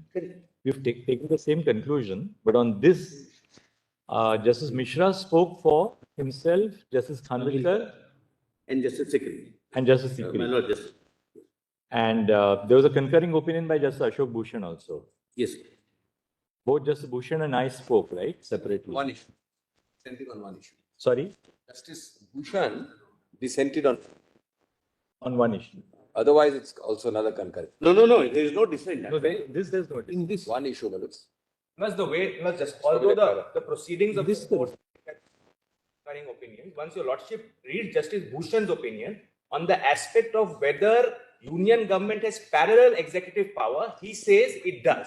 Whereas one of the other 4 judges, including your lordship, say, I mean, your lordships don't opine on it. My Lord Chief Justice has not opined on that aspect. And the majority, that is Justice Mishra speaking for Justice Sikri and Khanvilkar, says that there is no parallel executive power. So on that limited point, Justice Bhushan is in dissent, although the proceedings say that both the opinions are concurrent. No. I will show, Manoj. That is Now, a very just 1 second, just to bring focus. Now, we've seen my aspect. I will refer to insofar as is applicable. Now, according to you, Chief Justice Deepak Mishra does not deal with insofar as is applicable. Now, just let's see the conclusions of, before conclusions, para 224 and 245 of Chief Justice Deepak Mishra's judgment. If you can just, any of the juniors can give us the page, that's all. For that, Manoj. Just for my. So there's something in my mind. Actually, we are stretching your argument. Solicitor, we are trying to stretch your argument. That's why we are telling you something which may help you. 7, the PDF page. 4773. 4773. If I may assist, para 39 of the majority, read with paras 2 to 4 I'm going to read everything, Doctor. on this issue. This narrow issue. So whenever Dr. Sikri intervenes, I get the satisfaction that I'm on the correct line. Because he would not disrupt his opponent when he is committing a mistake. Your Lordships, are on page para 222. 224. I'll read 222. 239. So that is PDF page PDF is 4. 4777.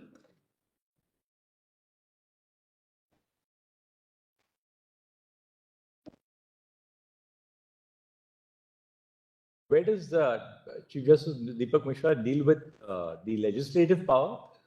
Yes. Starting with 217. Therefore, I wanted your Lordship to see only some of the paragraphs and with profound respect say that the conclusions may not be read in isolation because there is no discussion with regard to some of the conclusions. It may not as politely as possible. There is no discussion with profound respect. Lord, may I read 224 minutes? Or your Lordships are... Yes.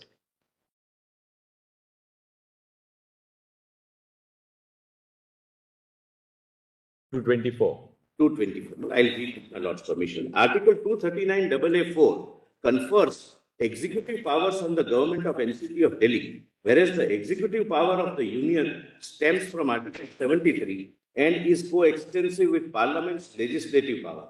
Further, the idea of pragmatic federalism and collaborative federalism will fall to the ground if we are to say that the Union has overriding executive power in respect of matters for which Delhi Legislative Assembly has legislative powers. Thus, it can be very well said that the executive power of the Union in respect of NCP of Delhi is confined to three matters in the state list for which the legislative power of the Delhi Legislative Assembly has been excluded under 239 AA 3A. The fourth in category, these are the only three exclusions. And such an interpretation would thwart any attempt on part of the Union government to seize all control and allow the concept of pragmatic federalism and federal balance to prevail by giving NCP of Delhi some degree of required independence in its functioning, subject to limitations imposed by the Constitution. Lord, with profound respect, I have two serious constitutional objections to this. Lord, principally, fundamentally, and conceptually, Union territory is an extension of the Union, and there cannot be a question of federalism between Union and its limb. Federalism is a concept between Union and federating states. Be that as it may, Lord, there is nothing to suggest that why the majority excluded only three entries without even touching, insofar as it relates to Union territories, no discussion on that. Merely saying that the Union may seize the control, my lord, it's not a question of control, it's a question of interpreting Constitution of India. Whatever power is conferred by... On the legislative power, now go to 284.14. Yes. 284.14 at PDF page 4798 for all of you. 47.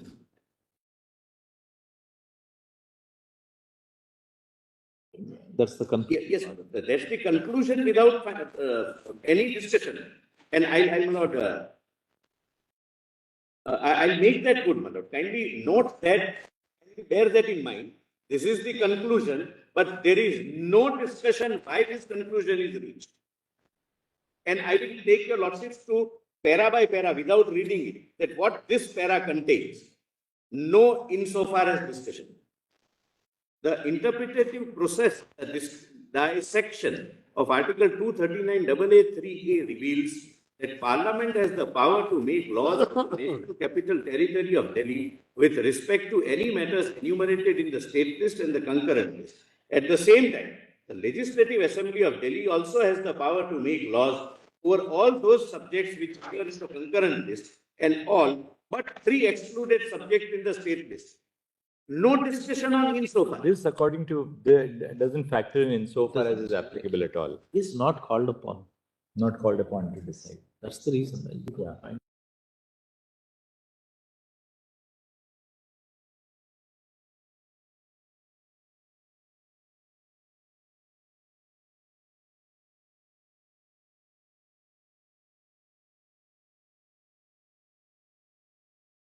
Leave it, Lord, for the reasons your lordship know, Lord, going beyond this. But when the majority hold and records a finding that exclusion is only three entities, whether called upon or not, insofar as will have to be taken into account. Now, just one more question, Solicitor. This conclusion in 284.14, where is the substantive discussion on that in the judgment? Anything specifically that everything... Let me, my lord, take your lordship. 237. 37. Only a minute, I'll answer it. 237. Mr. Mehta, please turn to paragraph 237. There is some discussion. Tiger, what? Paramount. PDF page kya hai, Tiger? Smile. 478. 478. Because it is anyone and other, everyone it is considered. Any matter. Any matter. 230. There is no. No. There, my lord says There is that reference of... difference in any matter cannot be every matter. We have not only, I have read it fully.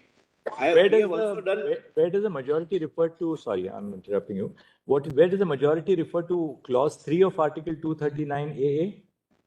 What's 204, no? No, kindly see 204 at page 4768. 476. I'm sorry, 4772. 476. 4772. PDF page 477. 773.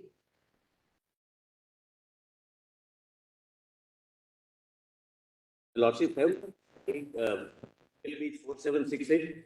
Yes. 768. We have Needs 473 now. 204 में problem. 4769, 04. Yeah. Just Just see 204 again, just read it. 204, my lord, I'll just. Drawing an analogy. Yes, my lord. while interpreting. Drawing an analogy while interpreting the provisions of Article 39AA3A and Article 239AA4 would reveal that executive power of the government of NCT of Delhi is coterminous with the legislative power of the Delhi Legislative Assembly, which is envisaged in Article 239AA3 and which extends. And which extends refers to the legislative power. Yes. And which extends over all but three subjects of the state list. How? There is no discussion. Why only three? What is the meaning of insofar as? Not one line, my lord, not even. My lord,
Solicitor, we can for the constitution bench, we can also approach, this is what I'm sharing with my learned friend, I put it to you because otherwise if you're wrong, you can immediately respond to us. This issue can explain Chief Justice Deepak Mishra's judgment on the ground that the issue as to the applicability of a particular entry in the state or the concurrent list arises here before us now in relation to services. That issue did not arise before them. They were not dealing with any specific entry as to whether it applies to that particular case because they were not dealing with the applicability of a specific entry. Perhaps it did not arise, though my judgment specifically deals with it. Okay. But perhaps Chief Justice Deepak Mishra didn't deal with it because we are not dealing with whether fire services will arise or services will arise or land revenue will arise or whatever. So broadly, the learned Chief Justice said these three entries will not apply to the Delhi Legislative Assembly. You don't have power in respect of those three entries. Apart from that, you have power over everything. There are two respectful submissions. Whatever your lordships are never wrong. No, nothing of the sort. Lord, first, in my respectful submission, any discussion or analysis of Article 239 will necessarily remain incomplete without touching upon this phrase. But with that, solicitor, that you need not labor upon at all. It is, of course, it's a part, and we have to explain that. We are with you on that. There's no question about it. In the Constitution bench, it remains incomplete. Number two. Now we have to decide what That is is the why, impact of the phrase. what we are telling is that he can, despite this, correct?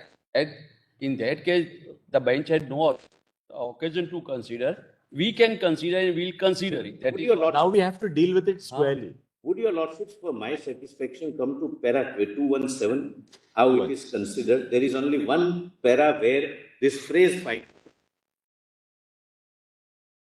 And my lord, kindly bear and read. Subclause A of clause 3 of Article 239 AA establishes the power of Delhi Legislative Assembly to enact laws for NCT of Delhi with respect to matters enumerated in the state list and or concurrent list, except insofar as matters with respect to and which relate to entry 1, 2 and 8.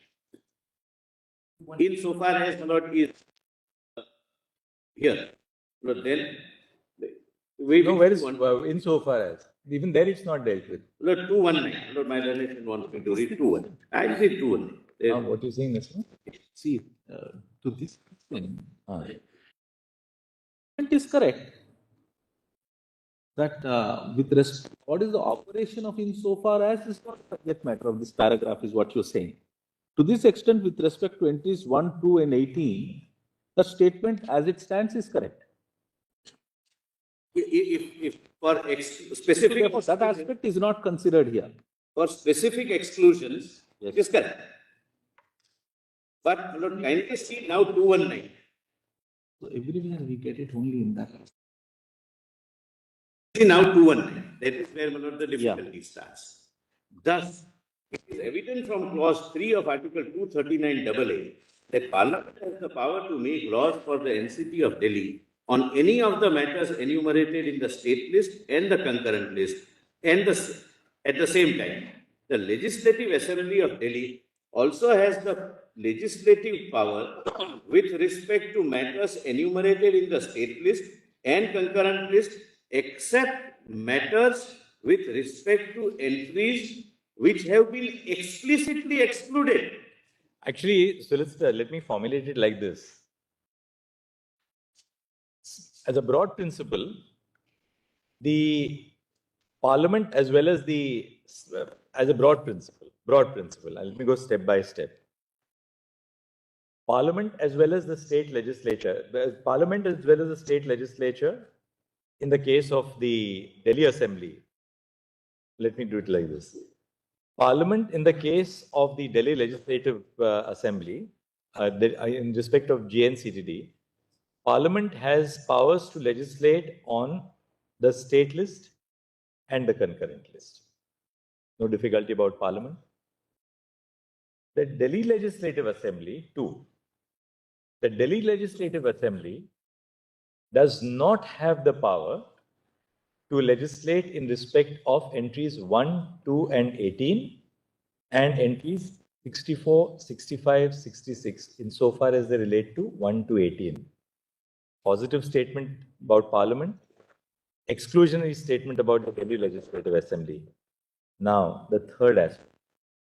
The Delhi Legislative Assembly has the legislative power to legislate in respect of all entries in the state list and in the concurrent list, insofar as those entries are applicable to union territories.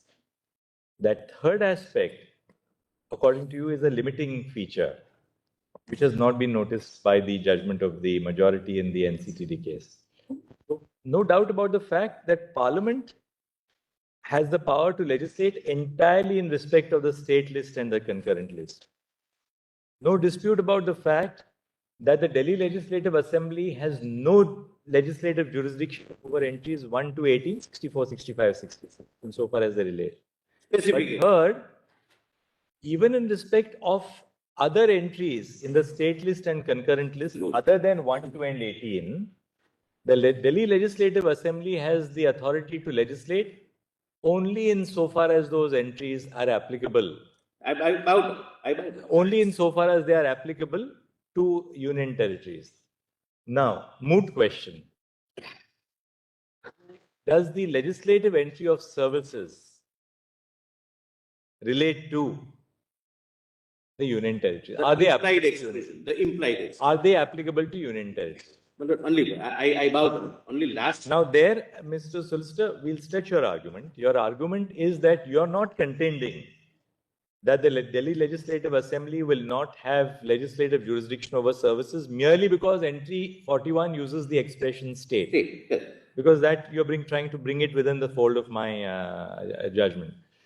I also say that, well, merely because state includes union territories in 358 of the General Constitution Act, it doesn't mean that every item in the state or concurrent list which refers to state will also include union territories. Because if the moment you say that, then the words insofar as may be applicable will cease to have meaning, right? Isn't it?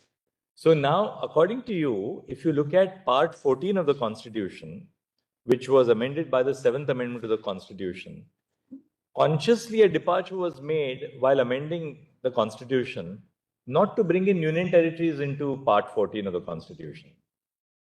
So now I think what you really need to focus on is, Sir, how do you tell us that you admit I'll immediately that come on. services were never intended to be. That is right. I'll immediately do that. Only not my worry. I bow down. It's not my attempt to. Second aspect, I think two things which you may, as you're having your lunch, you may focus on these two aspects. One, how to argue that the legislative control over services were never intended to be part of the legislative powers of the Delhi Legislative Assembly. Two, even if we concede your argument that legislative authority over services is vested exclusively in Parliament, what about the executive power of the Delhi government? It is always co-terminus. If I don't have the No, not necessarily. No, it's not. Not necessarily. That's the problem with, that's an area which we will have, as Brother Narasimha also said. Because even if Parliament has legislative control over certain areas, the executive control over those areas is still vested with the states. Till a legislation is made by the Parliament. And the state here, union territory may vest in union territory, which in facts I'll show in law would mean LG. That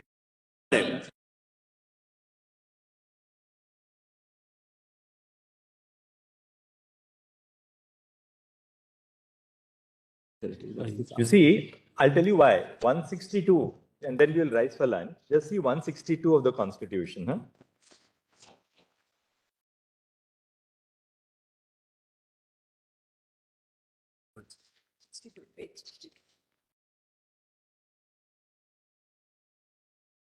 See the proviso to 162. yes, provided provided that in any matter with respect to which the legislature of the state and parliament have power to make laws, the executive power of the state shall be subject to and limited by the executive power expressly conferred by this constitution or by any law made by parliament upon the union or authorities thereof. So I'll have to show this. That's my Lord Justice Narasimha. And you have to point out another thing that so far as the other union territories are concerned, correct, how the executive functions are being carried out. Through administrator. I'll show that. That is what ultimately. Please. But suppose a subject is exclusively entrusted to Parliament, right? By in list 1, list 3, there's no problem. Suppose a subject is entrusted exclusively to Parliament in list 1. Does the state exercise executive power? Can the state exercise executive power in respect of that subject? A, the state. If the parliamentary law so delegates, for example, Lord, some transfer of property act, citizenship act, central law in list 1, but they say that it will be enforced by the collectors of the district who are under the state. And in the case of a union territory like Delhi, LG, I'll show Lord the GNCTD Act scheme. LG is the authority. we'll connect. Okay. So that now getting to the court.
Solicitor, we'll now go back to your written submissions. Yes, but before that, but only few paragraphs from Justice Bhushan's view in the Constitution bench on this, for completeness, my lord, on Yeah. insofar as, my lord. Then I'll immediately, my lord, assist your lordship with the, but if your lordships can come to paragraph 01. So can you just give us the paras which read from Justice Mishra's judgment? 500. Which will just give us that, we don't need to read them. Your lordships wanted Justice Mishra's paragraph. Paragraphs only. Yes, ma'am. 284.14. Paras, 4. Yes, my lord, it is 284. 284.1. 171. 217, 222, 245, and the conclusion 284.14 and 284.15.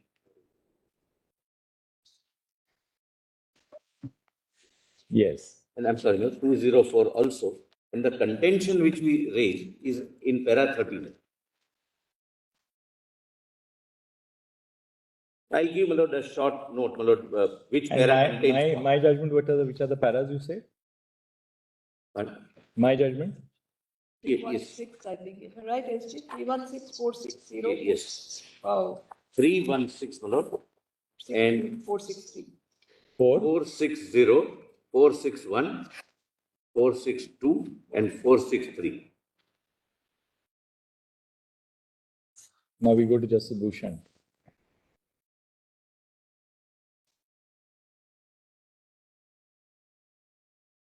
Paras, Lord, 4, which At page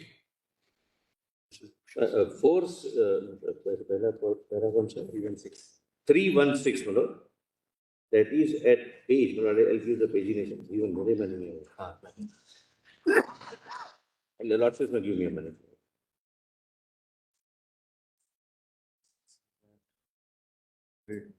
4812, my lord. PDF page 4812. 4816, my lord, sorry. Because first four paras are then 421.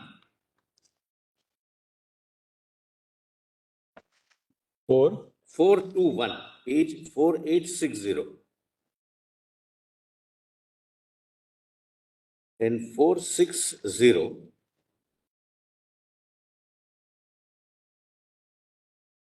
I think 1 page. 4860 4860. and 460.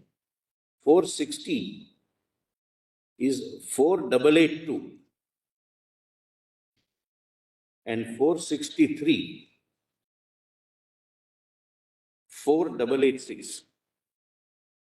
Yes. Incidentally, my lord, if your lordship would like to, my lord, mention, my lords, the Chief Justice of India was also pleased to quote the transaction of business rules, which I read yesterday, that Yeah. my lords would find, my lord, in para 407 at 4854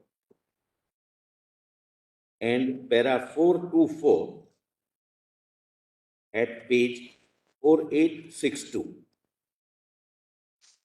Yes. My lord, on the same, the two paragraphs of my Lord Justice Bhushan's judgment, my lord, Bhushan's view. Para 500, my lords. 4901, my lords. 4901. Page 4901, my internal page is 755, judgment page. para 490. No, 500. 500. 4901. At 4901, I'm applied to the issue.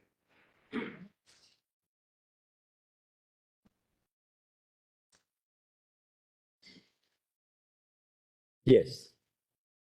It is submitted that even when Article 239AA3A stipulates that Legislative Assembly of Delhi shall have the power to legislate in respect of subject matters provided in List 2, Sorry, where are you reading?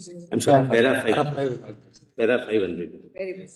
Thus, my Lord Justice Shah has. It is submitted that even when Article 239AA(3)(a) stipulates that Legislative Assembly of Delhi shall have the power to legislate in respect of subject matters provided in List 2 and List 3 of the 7th Schedule of the Constitution of India, it specifically restricts the legislative powers of the Legislative Assembly of Delhi to those subject matters which are applicable to Union territories. The Constitution envisages that List 2 and List 3 of the 7th Schedule of the Constitution of India contain certain subject matters which are not applicable to Union territories. The intention of the Constitution makers is that even when the subject matters contained in List 2 and List 3 of 7th Schedule become available to the Legislative Assembly of NCT of Delhi, the subject matter in the said list, which are not applicable to Union territories, would not become available to the Legislative Assembly of NCT of Delhi and would be beyond its legislative powers. Article 246(4), then it may not be relevant. But there is one more parameter.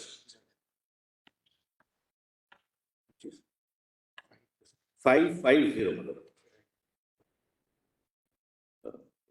4927 of PDF. 550. Four, Same conclusion. para, 550. 550.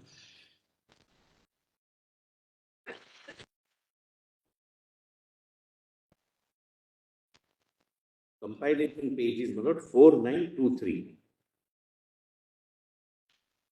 It para 559, 550. 550. 550. The above, your lordship gets to. My lords have that. The above provision makes it clear the Legislative Assembly shall have the power to make laws in respect of any of the matters enumerated in the state list or in the concurrent list insofar as any such matter is applicable to Union territories except matters so and so. So this is the conclusion, my lord, strictly as per the text of the article. This is what it's saying, non-sequitur. 551, 552, I'm not reading it. It's the same. Next two paragraphs, my lord. But 552, my lord, may give a little nuance. A look, 552. A look at the entire entries in list 2 and 3 indicates that there is no mention of Union territory. A perusal of list 2 and 3 indicates that although in various entries there is a specific mention of state, but there is no express reference to Union territory in any of the entries. For example, entries so and so. I am not relying upon it. I have already said. The above phrase, insofar as any such matter is applicable to Union territory, is inconsequential. The reasons are twofold. On the commencement of the Constitution, there was no concept of Union territories, and there were only Part A, B, C, and D states. After 7th Constitution, their first schedule, as well as Article 2 of the Constitution, were amended, which included mention of Union territory both in Article 1 as well as first schedule.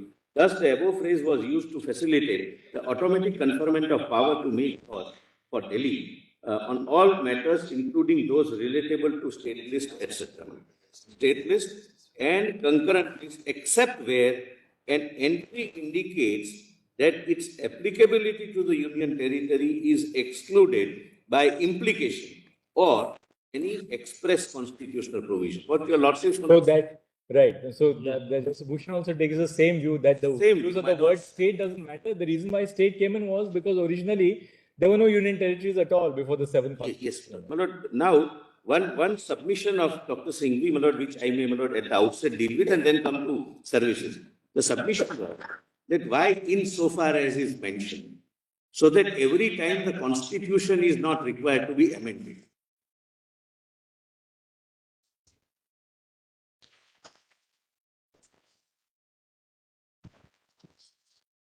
That was the submission.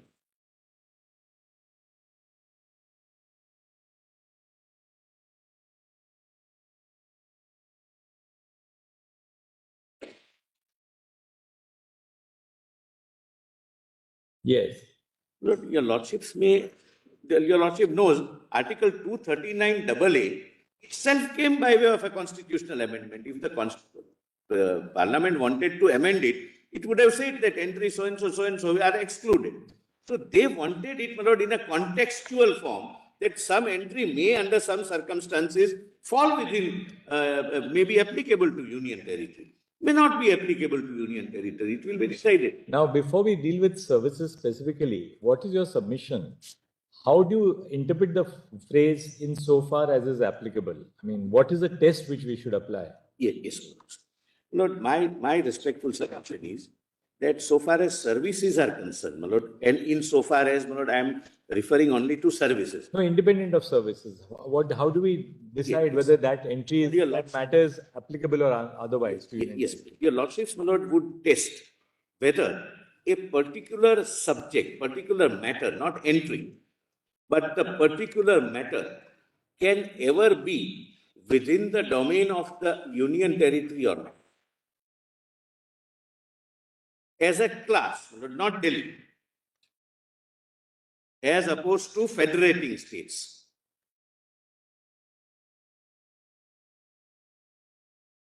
Now, taking an example, my lord, of services, as I have already indicated, I'm sorry. Yes. As I have already indicated, Lord, union territories are extension of the union government by definition and even constitutionally.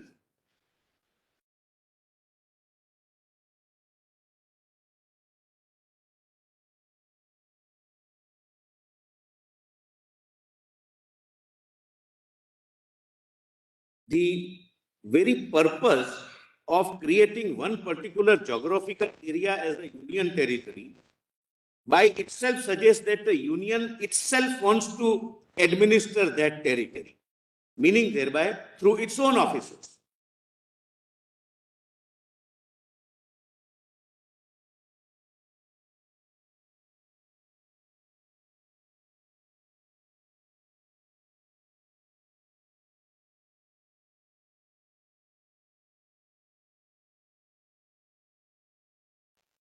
Yes. So, all union territories are administered by central civil services officers.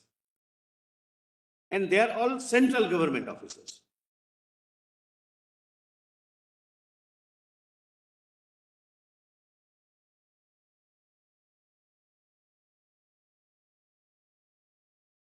Then what is the purpose of having an elected government in Delhi at all?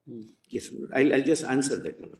If the administration is to be carried out only at the beck and call of the central government, No. why have an elected government? I bow down. Kindly, my lord, distinguish two things, my lord, and that everything will fall in place. The functions of the officers and administrative or disciplinary control of the officers. I'll just illustrate, my lord. When a central service officer, IAS officer or Denics officer, is posted, say at Dadra Nagar Haveli or in this case Delhi, as say particular commissioner where he is empowered, he is entitled to, or he is under an obligation of issuing licenses, then he will be guided by the policies of the state government. He will be I have shown the terms, the transaction of business rules. He will be answerable to his minister. His minister will formulate the policy of license, how to give license, how not to give license, what are the parameters to be considered, how this ministry would run. That functional control will be that of the minister, of the elected wing. We are concerned with administrative control. Who puts, who appoints, who posts, who transfers, who departmentally prosecutes. That officer cannot ask the Home Secretary whether I should give the license or not. He may have to ask his minister that whether I should give license or not. So there are two different things. Functional control is obviously with the minister concerned. That's the transaction of business rules. But suppose the officer is not properly discharging functions. Now see how anomalous this would be. If an officer is not discharging his functional role properly, the Delhi government will have no role then to say that, well, I'll shift this person and get someone else. Lord, even Can that ever be? I'll If answer. functional control you concede in terms of the TBR also has to be with the Delhi government, then can we say that, look, you will have no, they will have no jurisdiction or no authority in respect of where he will be posted, whether he should be in education or whether she should be in environment or whether she should be in somebody else should be on something else. Lord, I'll answer that question, and I must Road answer that construction. question, Lord, squarely.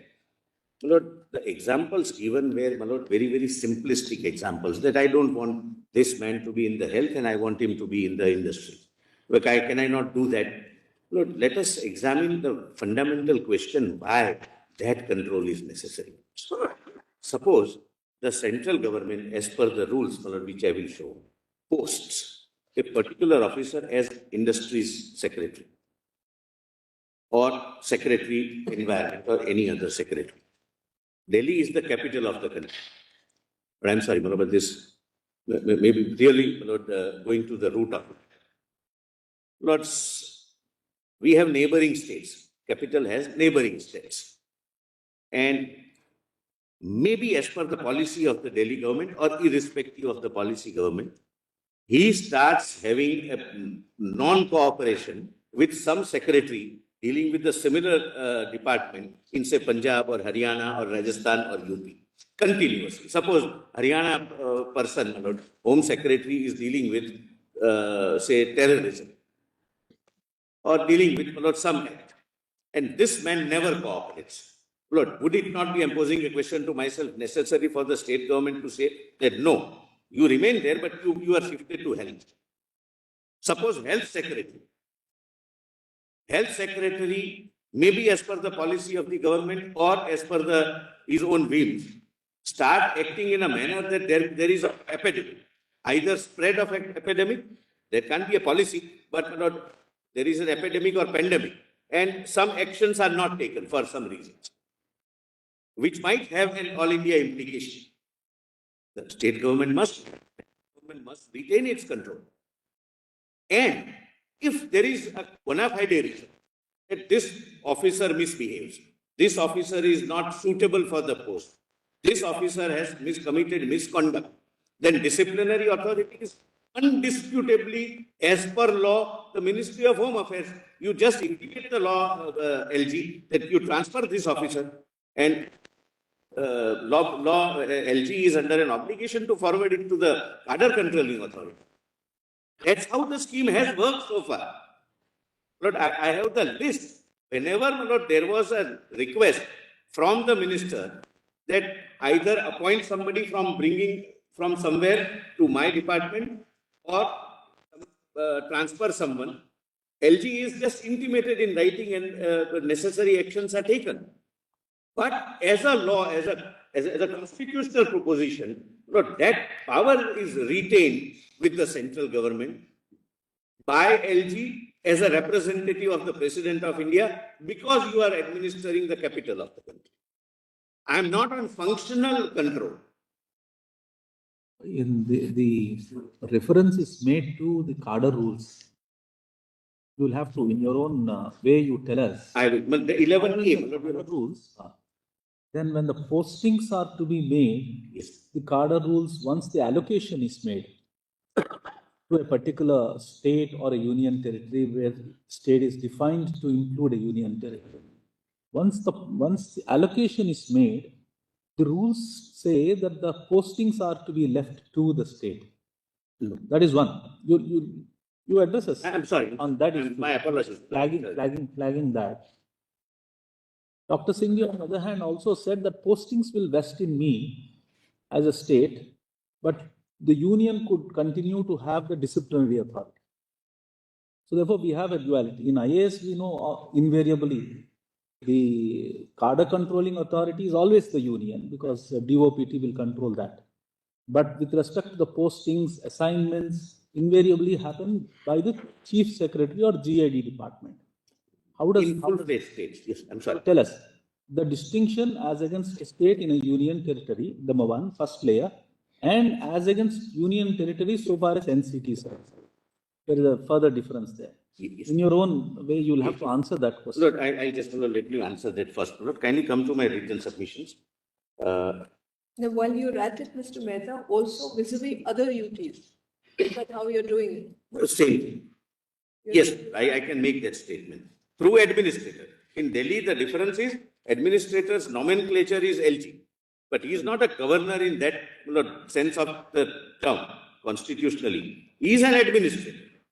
He is an administrator, my lord, having the powers of the administrator under Article 239 of the Constitution. Lord, but answering that first, Lord, since it fell from your lordship's. Lord, the scheme under the administrative infrastructure in India is this. All India service officers are appointed under the All India Services Act. There are several All India services, Indian Administrative Service, Indian Police Service, Forest Service, etc., etc. The examination is, my lords are aware, conducted by the UPS. The moment, my lord, I clear the examination, I will be given the option of choosing my cadre. I can choose my home cadre. Somebody may choose some other state, etc. My lord, there are 3 options to be given, which is not relevant, my lord, for the present purpose. Just, my lord, I am giving an idea. And depending upon my ranking in the, my lord, list, I get the cadre. One of, my lord, all are state cadres, except one. That is called Egmont cadre. And Egmont cadre, my lord, includes Andaman, Nicobar and all that. Arunachal Pradesh, Goa, Mizoram, Andaman and Nicobar, Chandigarh, Daman and Diu, Dadra and Nagar Haveli, NCT Delhi, Lakshadweep, Puducherry, Jammu and Kashmir and Ladakh. So this is, my lord, a joint cadre, and therefore if I am allotted Egmont cadre, I can be transferred only in one of these, Right. Lord, UT or the state, Lord, because Arunachal subsequently became state, Goa became state, Mizoram became state, rest are still UT. So I will be appointed in some of these, my lord, states only and not outside. There is no separate cadre, union territory wise. Now, my lord, immediately answering, and then, my lord, I'll take your lordship to this, my lord. But broadly, my lord, kindly bear one factor in mind. So far as Delhi administration is concerned, there are 3 layers, there are 3 tiers. First is All India Service. Second is DENIX. DENIX, my lord, stands for Delhi, Andaman, Nicobar, Lakshadweep, Daman and Diu, Dadra and Nagar Haveli, central services, civil services. But it is a central service, I will show. So selected by UPSC, it is a central service. They are central government employees. Normally referred to as Group B services. Group B services. Your lordships are right. That Group B. IAS exams, everybody knows. Pardon? In the IAS examination, people know. Group A, Group B services. Group B services. That is, my lord, the second tier. Most And hierarchy conscious institutions. yeah, those who are selected in Group B, then again they attempt and try for Group A, etc. And the third tier is what is called DAS, DASS, Delhi Administration Subordinate Services. That is, my lord, Group C services and C and D services. Now the appointment is, my lord, for first 2 tiers, the appointment is made by UPS. the UPSC. So far as third is concerned, the central government has created a board, selection board, service selection board. So class group D and C and D are selected by them. Have you formulated this in your submissions? Yes. In your written submissions? Why don't we then quickly look at that paragraph so we bring focus on that? Yes, Manoj. Since in the morning. Page 52, Manoj. I know. Yes. Yes. On services.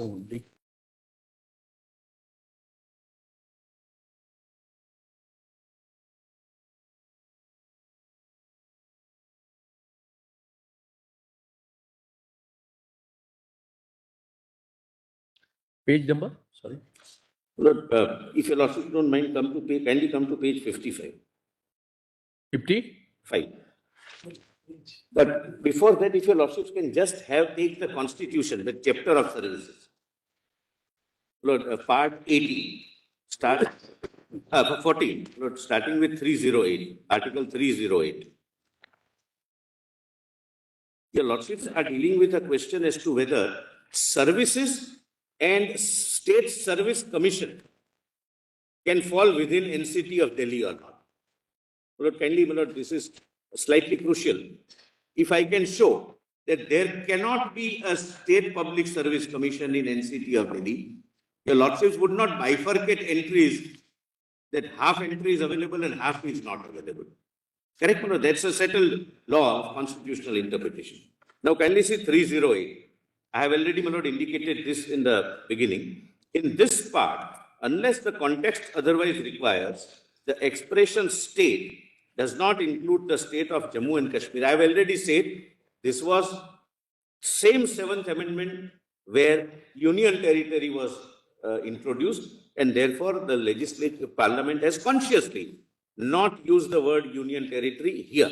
Now see 309, which I have already read. Now kindly come to 315.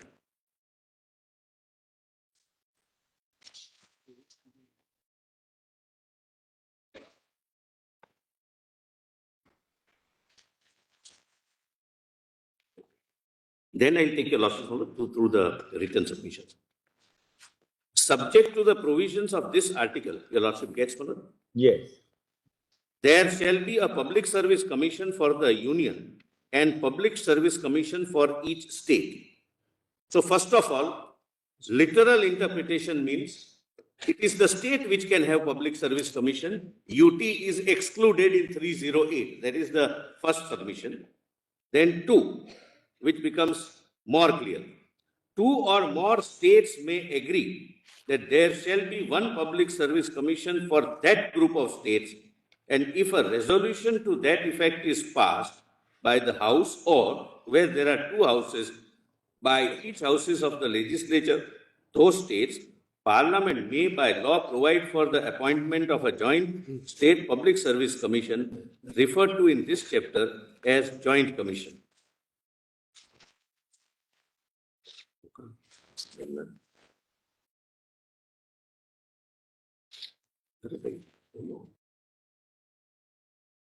Here also, it is kindly now see 4, sub-article 4. The Public Service Commission for the Union, if requested so to do by the governor of a state, may with the approval of the president agree to serve all or any of the needs of the state. And kindly see, my Lord, the asterisk. What is removed? Raj Pramukh is removed. 315.4. My Lord, Article 315, sub-article 4. I'll read again, my Lord. The Public Service Commission of the Union, UPSC, if requested so to do by the governor of a state, may, with the approval of the president, agree to serve all or any of the needs of. So, the governor has the power, and kindly see, my Lord, the governor is replaced by Raj Pramukh. Raj Pramukh was only for group Part A and Part B states. That is, constitution, the federating states. Part C was, Delhi was Part C state. And most importantly, this Raj Pramukh is also deleted and governor is made by the very same amendment by which Union Territory came into picture. So this completely excludes a possibility of Union Territory having a public service commission.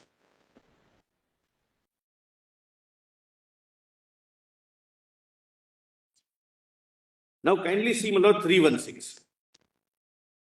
One minute. Lord, I hope, my Lord, I am able to make myself clear.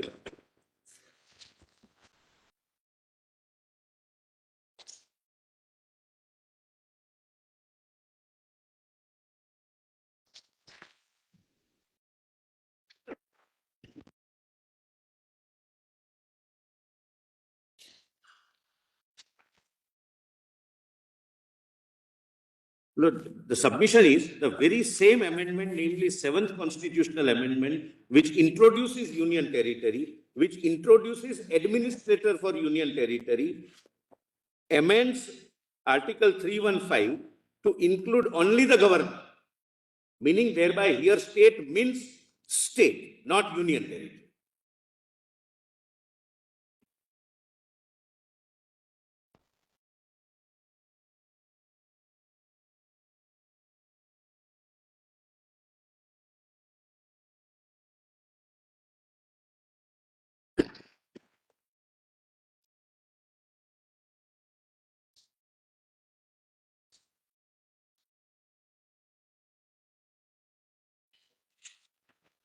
Yes. Correct? Now, 316, only one, sub-article 1. The chairman and other members of a public service commission shall be appointed in case of union commission or joint commission by the president and in case of a state commission by the governor.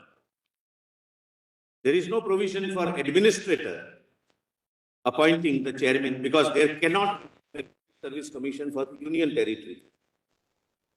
Reading Article 30A, 315 and the 7th constitutional amendment, which all brought this scheme together. Reading them together, they cannot be. So if one entry says state services and state public service commission, if I can satisfy your lordships that there cannot be any public service commission for union territory, then contextually the subject of services also is out, because your lordship would not bifurcate it. The legislative power would be available for half of the entry and would not be available for half of the entry. You are driving at the proposition that their constitution do not contemplate services for union territories. Correct. I'm grateful. Independent of the union services. Yes, there are only two services contemplated under part 14, union services and state service. For union territories, the union services go and serve. There is no third category of service. Otherwise, it will be equated with the state, Correct. union territory. Correct. Or maybe central services, because union territory is an extension of union. Union. It's union service. Yes. Union service. There cannot be a third service, there is no third service contemplated under the Constitution. Now, my lord, quickly answering, my lord, kindly come to the rules itself, rather than going through my, lord, written submission, which I'll immediately, my lord, quickly go through. But I want to answer that 11A question, which my lords have very rightly flagged. But first, let me show, my lord, Dennis. I'll go, my lord, in a reverse chronology. First, my lord, I will show Das. Lord, there is a compilation 4, my lord, I yesterday, my lord, sir, late night it was circulated, my lord, but it contains rules and only 4 or 5 pages are relevant. Rest your lordship may ignore. But for ignoring also, we have to go through the entire thing. My apologies. That is number 4, right? Yes, volume number 4. One day in the life of a judge. Yes, my lord, that.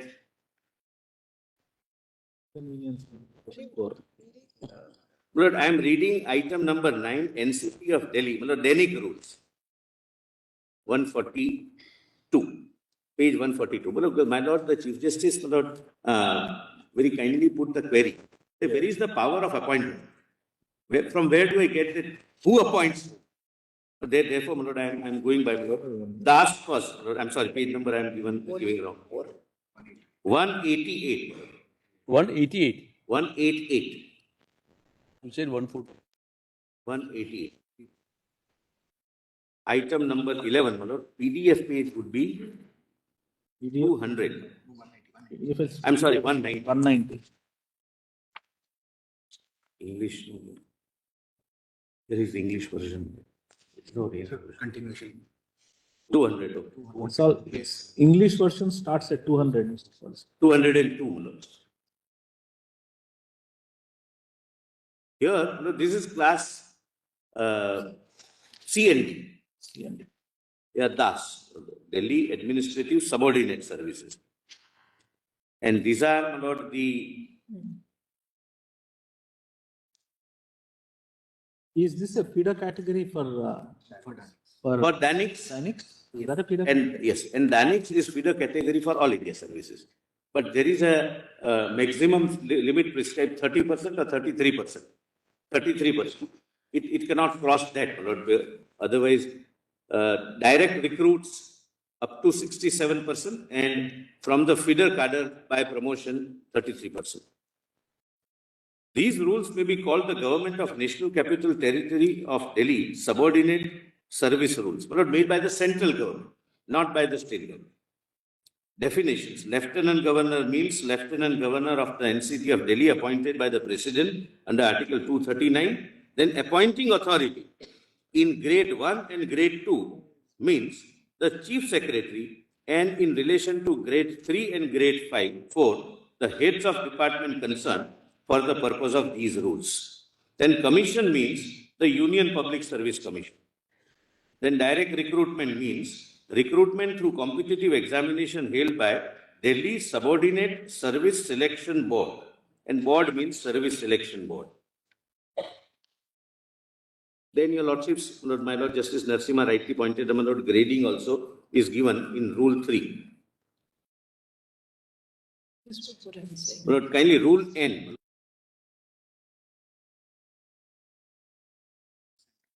Rule 10. Cadre N, 2N. Cadre Controlling Authority means the Services Department of the Government of NCT of Delhi. But like DOPT in the center, there is a service department in GNCT. In other states, it's called GAD, General Administration Department. They take care of service related.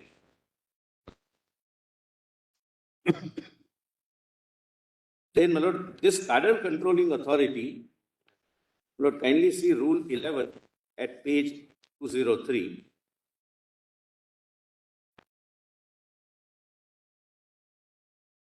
The cadre controlling, your Lordship gets at the foot 11, Rule 11.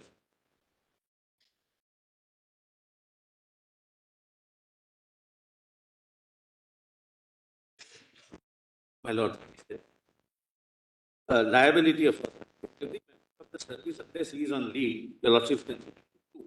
The cadre controlling authority may transfer the members of the service from one office to another office within the service from time to time. Because they are not all India. They are not supposed to work at all India. They are central civil services officers, but they can be transferred only with the NCPD. Because of the Other controlling authority means the services department of the government of the government of NCT of Delhi. Yes. Correct. That's what I'm trying to tell. Subject. Thing is appointing authority. Crucial thing is appointing authority. That's Chief Secretary. That's appointing authority will be the person who ultimately have the discipline and other control. That's the Chief Secretary. Correct. That's the Chief Secretary. Chief. That's a crucial. Correct. In I read that one first. I read that one. Authority is the Chief Secretary. to be. Yes. This is clerks, peons, etc. Now, my Lord, come to Denix. That is at page 142. CV4. New CV. New. 142. All are on record. File together. 143. PDF 144.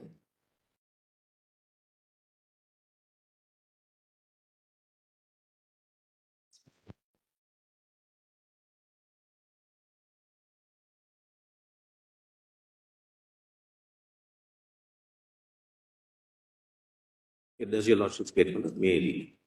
Lord, kindly see what this is again, my Lord, Government of India, Ministry of Home Affairs, in exercise of the powers conferred by the proviso to Article 309 of the Constitution and in supersession of so and so, except then these rules are framed. Kindly come to 2A.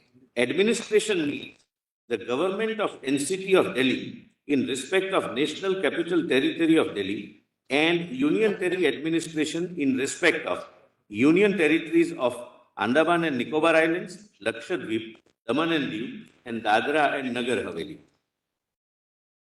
Now kindly, my Lord, turn the page over. Administrator. Administrator means, Lord, LG for Delhi and administrator for the rest.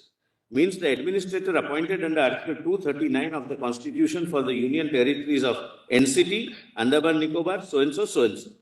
Appointing authority in relation to any grade means authority empowered under the Central Civil Services classification, control and appeal rules to make appointments to that grade.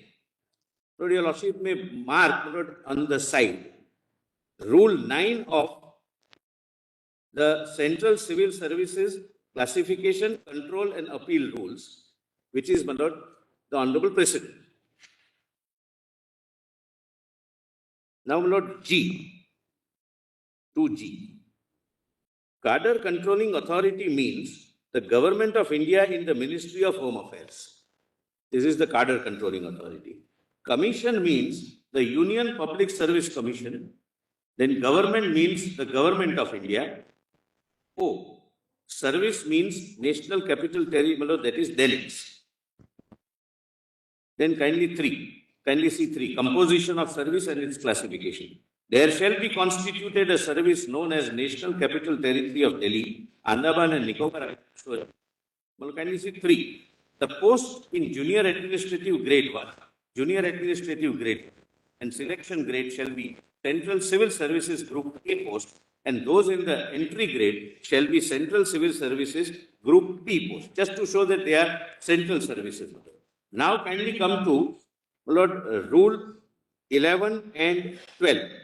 That is directly, my Lord, on the point. At page 149, 151 of the PDF. Your Lordship gets that, my Lord Justice Nasimha. Bottom, my Lord, Rule 11. Appointment to the service. All appointment to the service shall be made by the appointing authority to the junior administrative grade 1 or junior administrative grade 2 or selection grade or entry grade of the service, and not against any specific post included in the service. Now posting. Every member of the service allocated to an administration shall, unless he is appointed to an ex-cadre post or is otherwise not available for holding a duty post owing to exigencies of public service, be posted against a duty post under the administration by the administrator concerned. Administrator means LG under 239. Only in question of this eventuality. No. Please see, every member of the service. Every member of the service allocated to an administration shall, unless he is appointed, he is the appointing authority. Except in those cases. That is what I. Yes, your Lordship, sir. Except in those exceptional cases, he is the administrator, namely LG, the authority. Then 30. The government shall, from time to time, allocate a member of the service to any administration for posting in terms of Rule 12. Look, this is, NX is for all these union territories, including NCT of Delhi. Unlike DAS, which can be transferred and they can be, but they should be working only in NCT. They can go to Lakshadweep, they can go to Arunachal, they can go to any of these named territories or the states.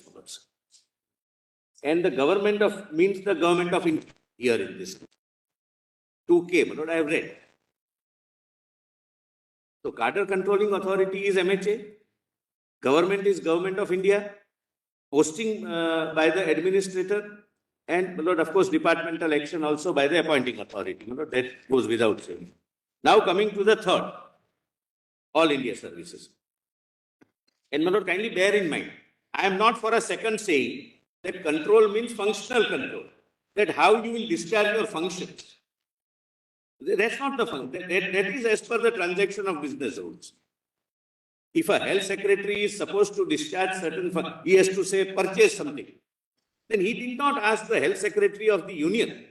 He will go by the health ministry of GNCTD, the health minister of GNCTD.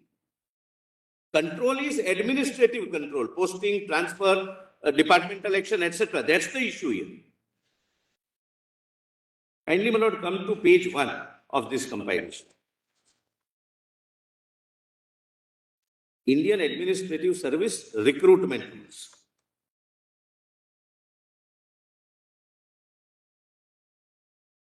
Page? Page 1, the first page of the compilation. Maybe 3, but not PDF, volume 3.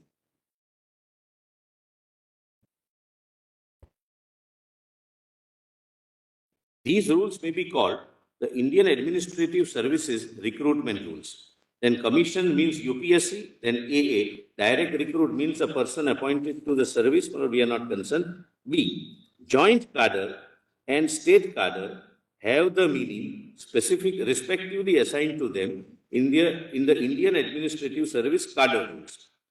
Then E. Service means IAS. 3. Well, it keeps on adding IAS, IPS, IFS, but that we are not concerned. We are concerned only with the Indian Administrative Service.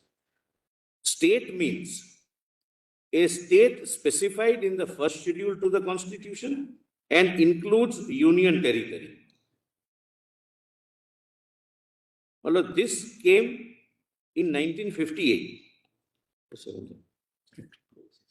After, my lord, 7th Amendment in 1956. Union territory was here consciously added. Then state service means, kindly see, all are central services. No specific service for individual union territory. For the purpose of filling up the vacancies in the Indian Administrative Service cadre for Arunachal Pradesh, Goa, Mizoram, Union territories under Rule 9 and the following service named A. Delhi and Andaman Nicobar Island, there is Delix. Correct, madams? Who is that is the state civil service. That's how it is named, but it is a central civil service for all purposes. Correct, madam? Then kindly see H. State government concerned in relation to a joint cadre shall consist of persons recruited to the service in accordance with provisions of these rules. Then, my lord, 4.2 may be relevant, my lord. Subject to the provisions of these rules, the method or methods of recruitment to be adopted for the purpose of filling up any particular vacancy or vacancies as may be required to be filled during any particular period of recruitment shall be determined by the central government in consultation with the commission and the state government concerned, but in case of joint cadre. Similarly, my lord, B is the strength, number of persons to be recruited. My lord, what happens is, Lord, before the advertisement is issued, Lord, all states are consulted. That what are your requirements, what are your vacant positions, and thereafter, my lord, making that assessment. That is the consultation, my lord, which the central government does. My lord, since inception, Lord, the advertisements are issued and UPSC conducts the examination. Then, my lord, kindly come to Rule 7. Recruitment by competitive examination. A competitive examination for recruitment to the service shall be held at such intervals as the central government may, in consultation with the commission, from time to time determine. Then, my lord, recruitment by promotion. Lord, I have already said, I need not labor much because it's not directly concerned and there would not be any dispute. Denix is the feeder cadre for promotion to all India services. Inter-area, there can be other feeder cadres also, like Maharashtra Administrative Service or Gujarat Administrative Service, etc. So now kindly come to All India Services Discipline and Appeal Rules. Page 9. PDF page 11. Kindly see 2C. Who is the disciplinary authority? The Lordship gets to know.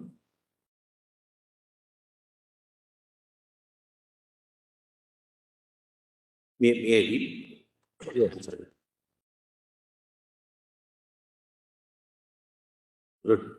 PDF page 11. The All India Services Discipline and Appeal Rules. 2C. May I read, Manoj?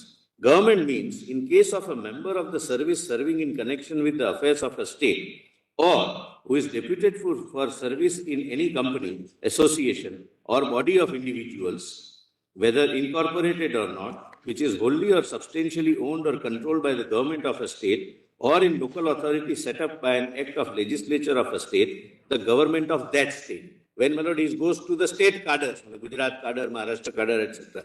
Two, in any other case, the central government. So for central services, functioning, kindly remember 309, working in the affairs of the union is the expression used. So those who are working in the affairs of the union, the central government is the disciplinary authority. So that's the limited purpose of this. Now, my lord, kindly see, my lord, that query which fell from my lord Justice Narasimha. I may, my lord, kindly respectfully try to answer that. Kindly come to PDF page 91, that rule 11A. There is a dichotomy in the drafting, but I'll be able to, my lord, remove that dichotomy, my lord, if the way I intend to read it, my lord, I can persuade you. Page 91. 91, my lord. PDF page 91, my lord. 90. 91. What is that? Cadre rules. My lord, Indian Administrative Service cadre rules. My lord, this, my lord, possibly, my lord, my lord's Justice Narasimha was referring to this 11A, my lord, in this. Correct. I'll just, my lord, try and harmonize the reading of 10A. My lord, there is an apparent dichotomy. My lord, kindly see the definition C. State means a state specified in the first schedule, that is federated state, the real state, to the constitution and includes a union territory. So there can be a union territory. Then there is another definition, and everything turns on this. State government concerned in relation to a joint cadre means the joint cadre authority. So state government means state government or UT, but state government concern would mean joint cadre authority. Why this? Which is referred to in Rule 7. Correct. Postings. Exactly, my lord. And my lord, if we read section Rule 11A the way they want to read, 7 becomes redundant OTO. Please read para first. But Rule 7. Yes. Rule 7. Rule 7. All appointments to the cadre post shall be made in case of a state cadre by the state government and in case of a joint cadre by the state government concerned. Now, what is the state government concerned? Joint cabinet. Well, that's what I was trying to explain. Lord, suppose Punjab and Haryana and Himachal, hypothetically, this is not a true example. Punjab, Haryana and Himachal decide to have a joint cadre. Then there can't be 3 states who work as a joint cadre. So they would designate one as state government concern. In case of a joint cadre, state government concern by the definition is only for joint cadre. Similar, in case of Union of India, joint cadre is the central government through MHA that your lordship would find at page 213, the rules of business of the central government. Kindly come to page 213, 215, my lord, of the PDF page.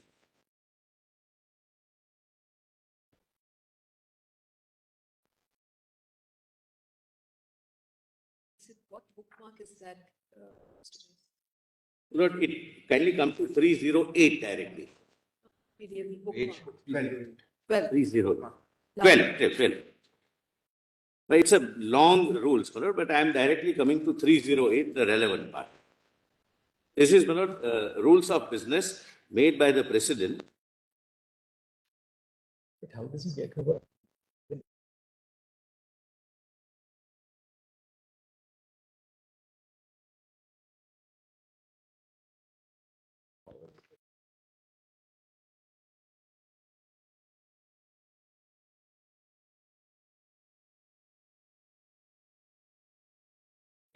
States. I'll read 11A first. Sir. Yes, 11 is.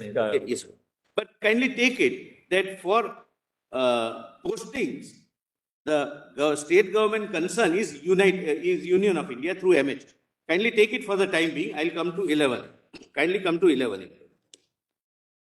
Authority to exercise certain powers in respect of members of the service serving in connection with the affairs of the states constituting a joint cadre.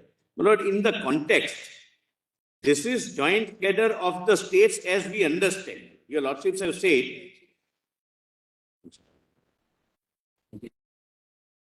I'm sorry, page 93. A PDF page can be 95. Volume, I've got it. Thank you. yeah, 93, correct.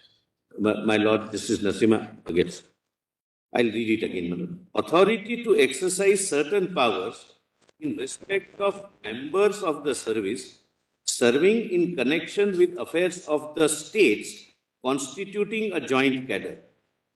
Lord, here the word state is used in the sense of federating states. When there are Haryana and Himachal and Punjab, etc., not with UT.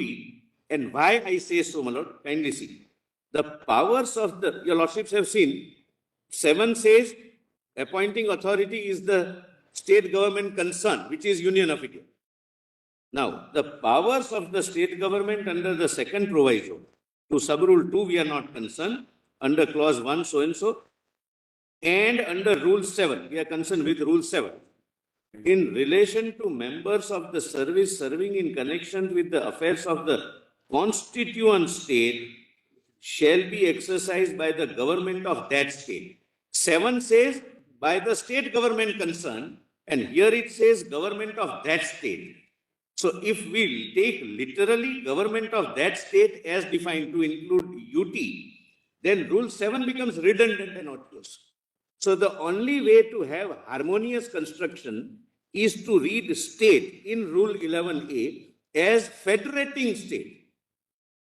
When there are joint cadre of 2 full-fledged states, then government of that state. That is, according to you, cadre controlling authority. Yes. Joint cadre controlling authority. But in case of UT, state government concern, which is MHA. Where do you get that? That will be the state government concerned will be the MHA. Yes, I was showing that. Look. Kindly come to page 304. That is, my Lord, My own turn, I'll show it's not the MHA, it is a joint cadre controlling authority where my chief secretary also sits, but that is my turn. So joint cadre controlling authority is different. I am on. MHA is not the nodal part. It's not the state. It's anyway, 213. 213. No? It starts at 213. No, these are.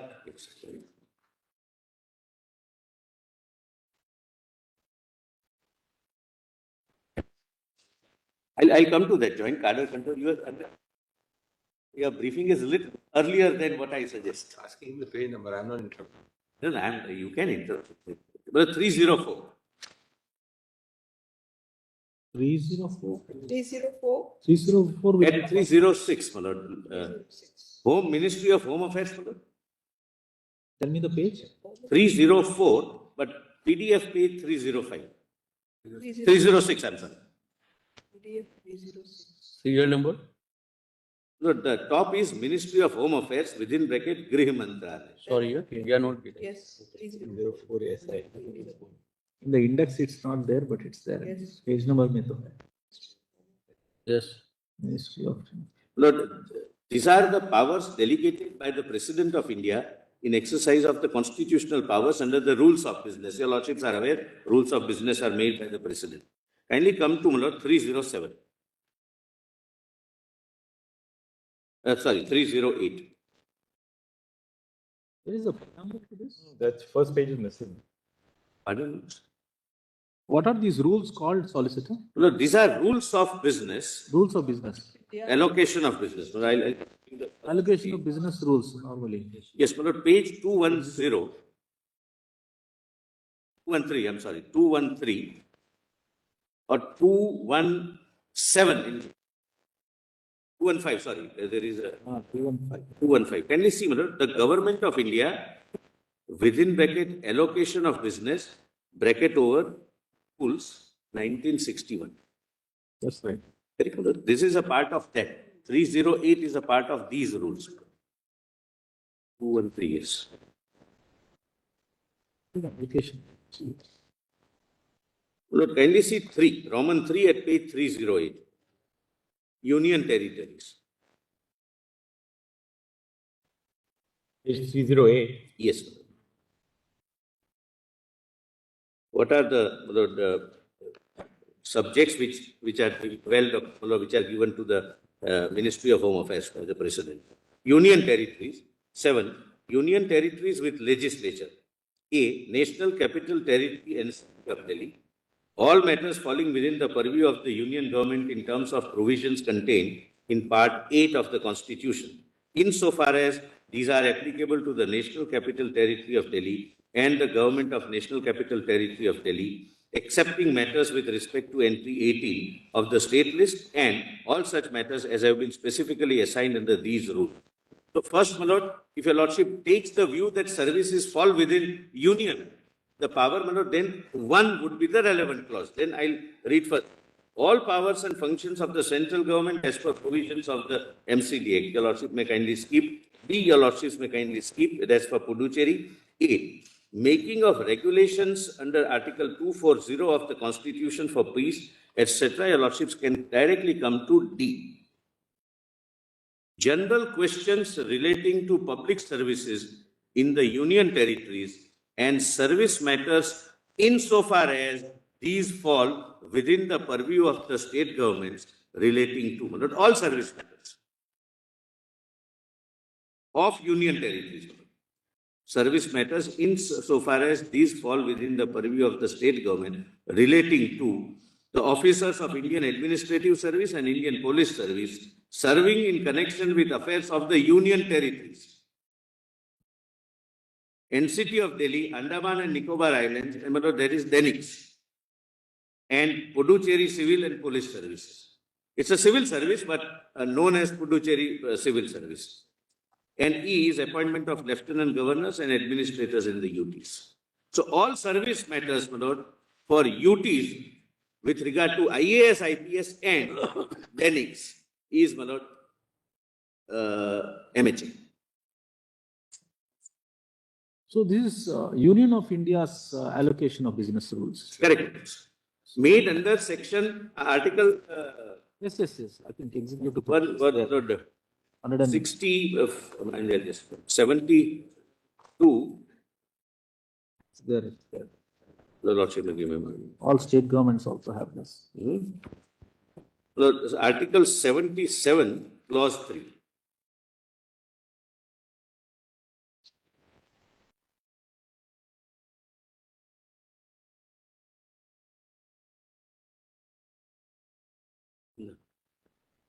Yes. Conduct of business of the government of India, lordship. Yes. All executive action of the president. 3. The president shall make rules for more convenient transaction of the business of government of India and for allocation amongst ministers of the said business.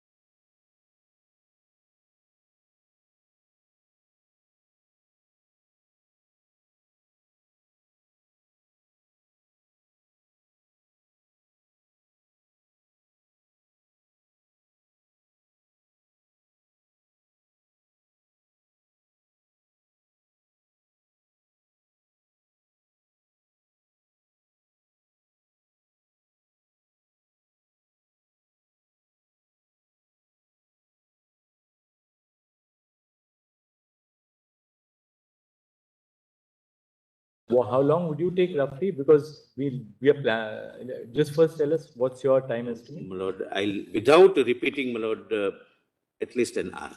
1 hour. And in rejoinder, Dr. Singhvi, how long would you It take? is my respectful submission. I would require 120 minutes, but I'll try and do it in 90 minutes. Sorry, how much time? Well, it's 1.5 hours. I want 2 hours. 1.5 hours. I want 2 Otherwise, hours what? actually, And Malad. solicitor, you are saying 1 hour outside limit 1 hour. 1 hour, my lord. Your lordships have seen, I have not we are not repeated pushing, it. Mr. Solicitor, we are not pushing you into a corner. We just, so that for our own logistical thing, I was talking Yes, to my yes, colleague. That's all. So 1 hour you'll wrap up, no? 1 hour sometime, my lord. 1 hour, 10 minutes, my lord. All right. So If your lordships are for logistics, if your lordship would want to keep this bench only till afternoon lunch on Tuesday, is It one can way. be. I'm only making a loud For thinking. within one session, it can be. It can be. If see, he gives because I me have a 2 little hours, mentioning we start at 40 to 11. So you would finish, say, by 12. he's got another 45 minutes today. No, I can do it tomorrow. I mean, No, today you have.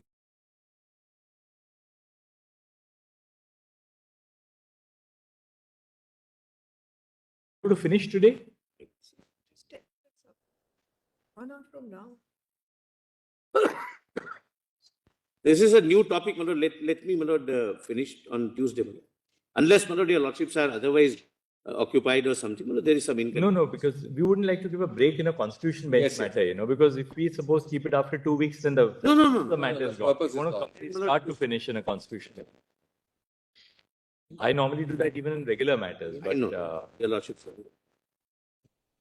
Because this is a matter of the moment.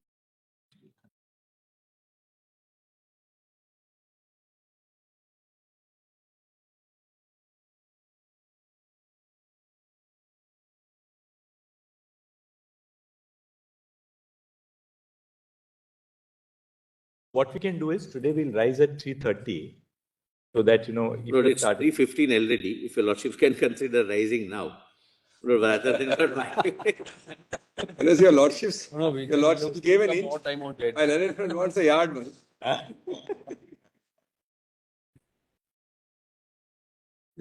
I have Order never. controlling authority is here. Pardon, Order controlling authority is there. yeah, yes. And there is no joint cadre there. Only a single cadre controlling. We have joint cadre controlling. So then in a wrap up for what you have covered so far post lunch, what is it that you're trying to then, what's the submission? How would you formulate it? Malud, there is one more suggestion, Malud.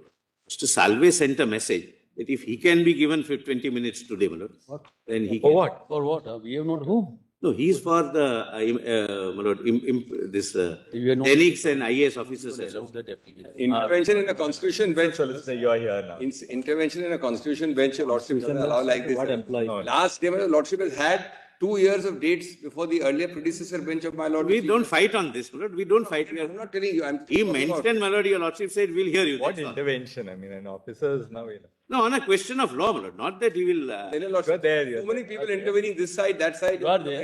I'm fine, Malud. I'm supposed to assist your lordship, Malud. Your lordship will then have somebody this side, then that side. That's not the point. So many people can intervene. Let's not. So then what we can do is we'll, 1 second.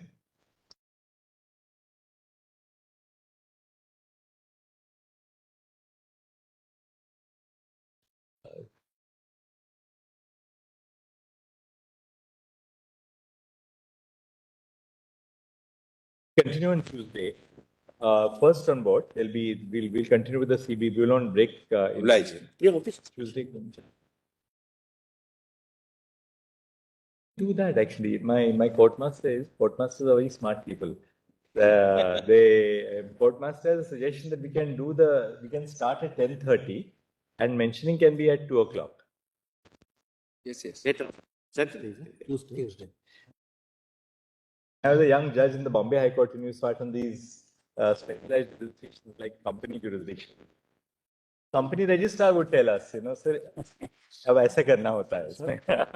There's only one. They spend their whole long career, in amalgamation, merger. The procedural part, they know much better than anything.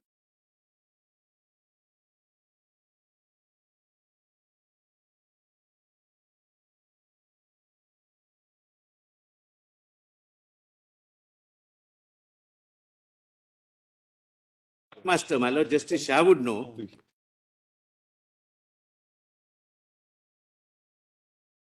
I need 2 hours, I'll do it in 90 minutes. My learned friend starting at 10:30 will have to give me 90 minutes. That your lordship is able to rise at lunch. I made that, I should not be boxed in for less than 90 minutes. That's all. Whatever time All right, we'll give Mr. Solicitor 1 hour flat. Yes. You can take 1 hour flat. I'll do it. 2.5 As long as that's clear. So in the first session, all of you, both of you. Absolutely. But if I get my 90 minutes, I'll not exceed. Whatever is there, we'll put it in. I'll not exceed. I just request you for the 90. मतलब court चतुर भाई मतलब So my own, you see, bench clerk. Huh? The moment the matter was signed, he was ready with all the judgments. he would say that there is a direct judgment on this point and he would give it to the judge. And particularly, people like our insolvency registrars in the High Court, the company registrars, because they are so well versed with the procedural I get a aspect. procedure. That's something. They are amazingly well equipped with procedure. It's about. Like.